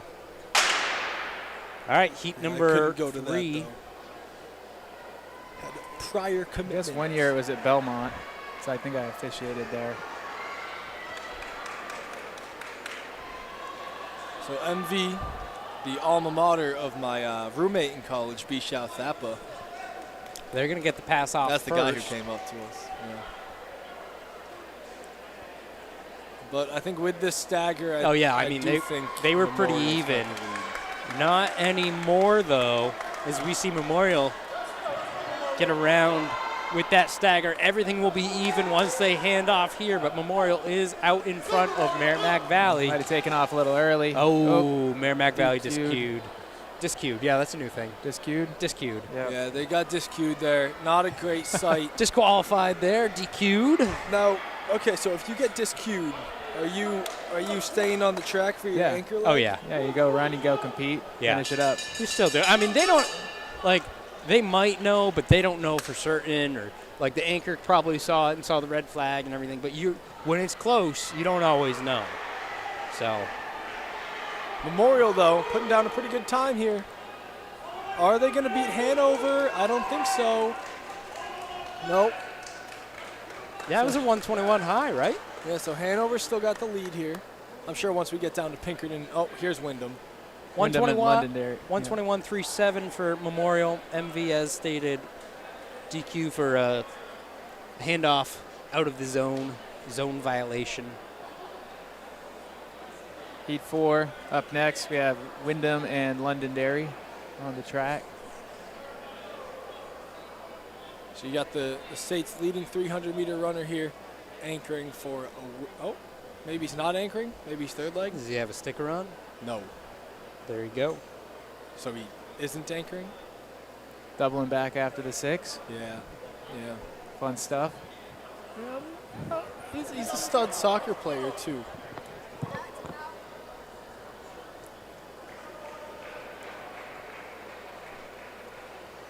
It's pretty cold. He has his initials on his sweats over there. That's very nice. Good for him. I don't think I have the confidence to do that, to be honest. Probably soccer sweats. They all have the same ones. So initials. Were you ever a soccer guy? No. No. Should have been. Football. Football. I run now. I used to be a little bit bigger. Oh, Londonderry maybe almost a bit early. Nah, they're fine. Had to slow down a little bit for it, but they Yeah. stayed in the zone. Indoor, it's still a 20-meter zone. Yep. Outdoor, they moved it. So Outdoor, it's interesting though, because with the stagger, the zone isn't accounting for the stagger, so you definitely have your first leg running shorter.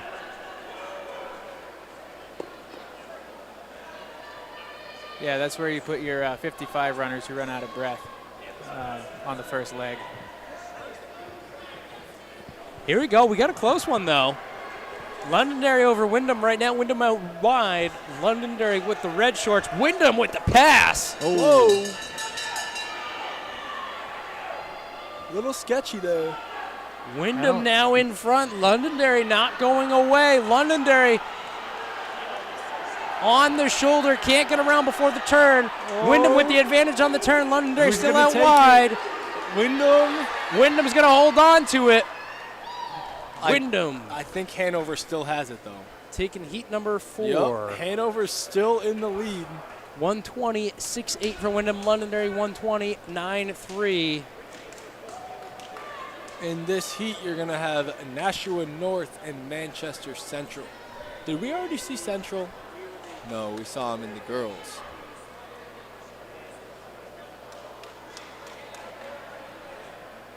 All these teams have very similar seed times. Yeah. Heats 4, 5, 6. And then you get 7 down to other 7. than Pinkerton. Yeah.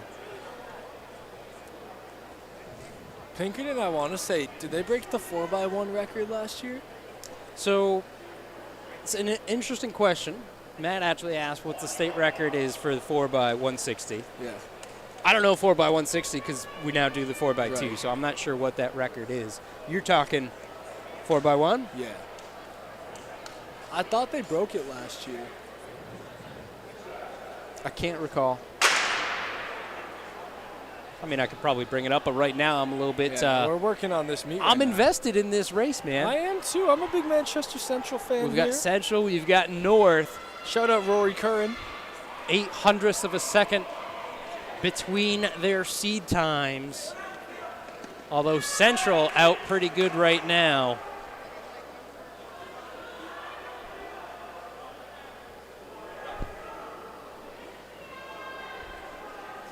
Central in green, lane 2. North with that blue in 3. Central out in front. Again, once they get this baton, everyone can cut in. Both hand off cleanly. See if North can respond on this leg or the anchor.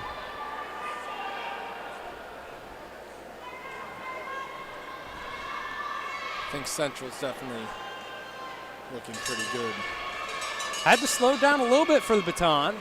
Or the baton slowed down a little bit, but Central still well out in front. In fact, that lead looks like it has increased by about 10 plus meters since a lap ago. Yeah, they're running pretty good. Central's going to take this one. Hanover still has the lead, though. What's Hanover's time at? 120.11, I think. Yeah. Well, we just saw Central right there run a 120.74, North 124.09. Penultimate heat coming up. Portsmouth and Timberlane on the track now.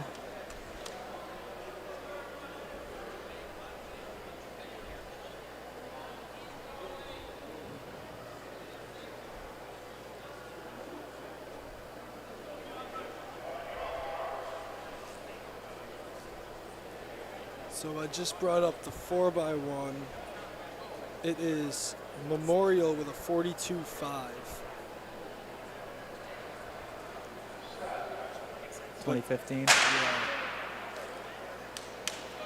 But I don't know. That's the overall state record. And then at the state meet, Yeah. Pinkerton, right? But that was 17. Yeah. Here we go, though. Portsmouth out to a strong start here. Well out in front over Timberlane.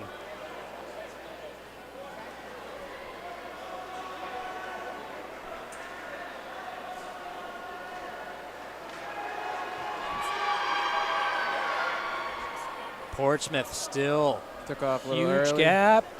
Oh no, They got it. They got it. That was a close one though.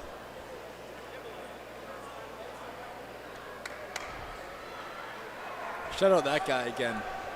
Yeah. Well, I mean, if it's that close where you don't know, benefit should go to the runner, I think. So, you know? I think we have a difference in opinions right there. Really? Timberlane Give making him it the red, close. baby. I don't think you DQ it unless you can guarantee that it was a DQ. Yeah, if you're not 100% sure.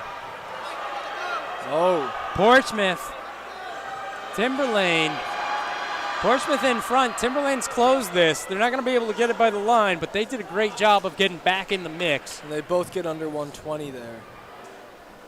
But now here's your big show here. Portsmouth you got best Pinkerton. times. 118.98. Timberlane 119.38. Sorry, go ahead. With what? You were saying? Oh, we got Pinkerton here. Pinkerton. And Merrimack. And Merrimack. sorry, You my got to bad. do 50% of the job. It's two teams. Merrimack. I also like Merrimack. But Pinkerton comes in with a 114 seat time. Final race of the morning now that we're in the afternoon.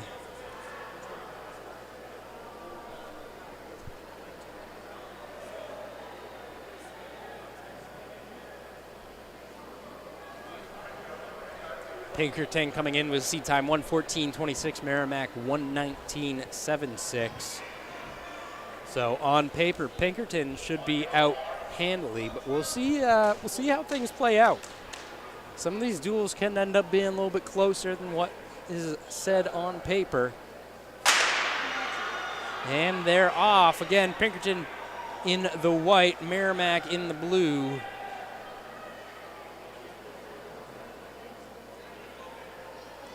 Pinkerton already making up that stagger.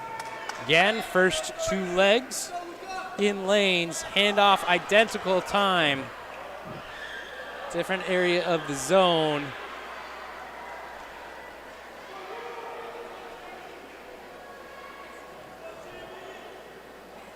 Pinkerton, slight edge because of the turn. Everything even now. Great handoff from Pinkerton. Clean handoffs from both as Pinkerton is out in front over Merrimack. A little bit of a gap increasing.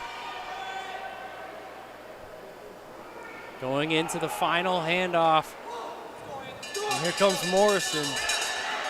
Great handoff, high palm, thumb down, fingers out, boom. Both handoffs clean. Pinkerton out in front of Merrimack as was stated in the seeds. We'll see what they can do for a finishing time. Not quite going to be 114, but easily winning the meet. So Pinkerton goes and takes the final heat of the day, 1:16.66, final heat of the meet, I should say. Merrimack with a 1:19.02. And that does it for our morning session today. Once again, this is New Hampshire Yes. Track and Field, powered by Runners Alley. Our meet coverage today, of course, brought to you by Hoka. Head on over to Runners Alley. Check out the entire selection they got. They got more than shoes, too. They got some apparel. They got all your nutrition, accessories, etc. You should check it out if you haven't already. And if you can't make it in, you should check them out online as well. But thank you for tuning in. We'll be back in a little over an hour for our afternoon session. We'll see you guys. Perfect.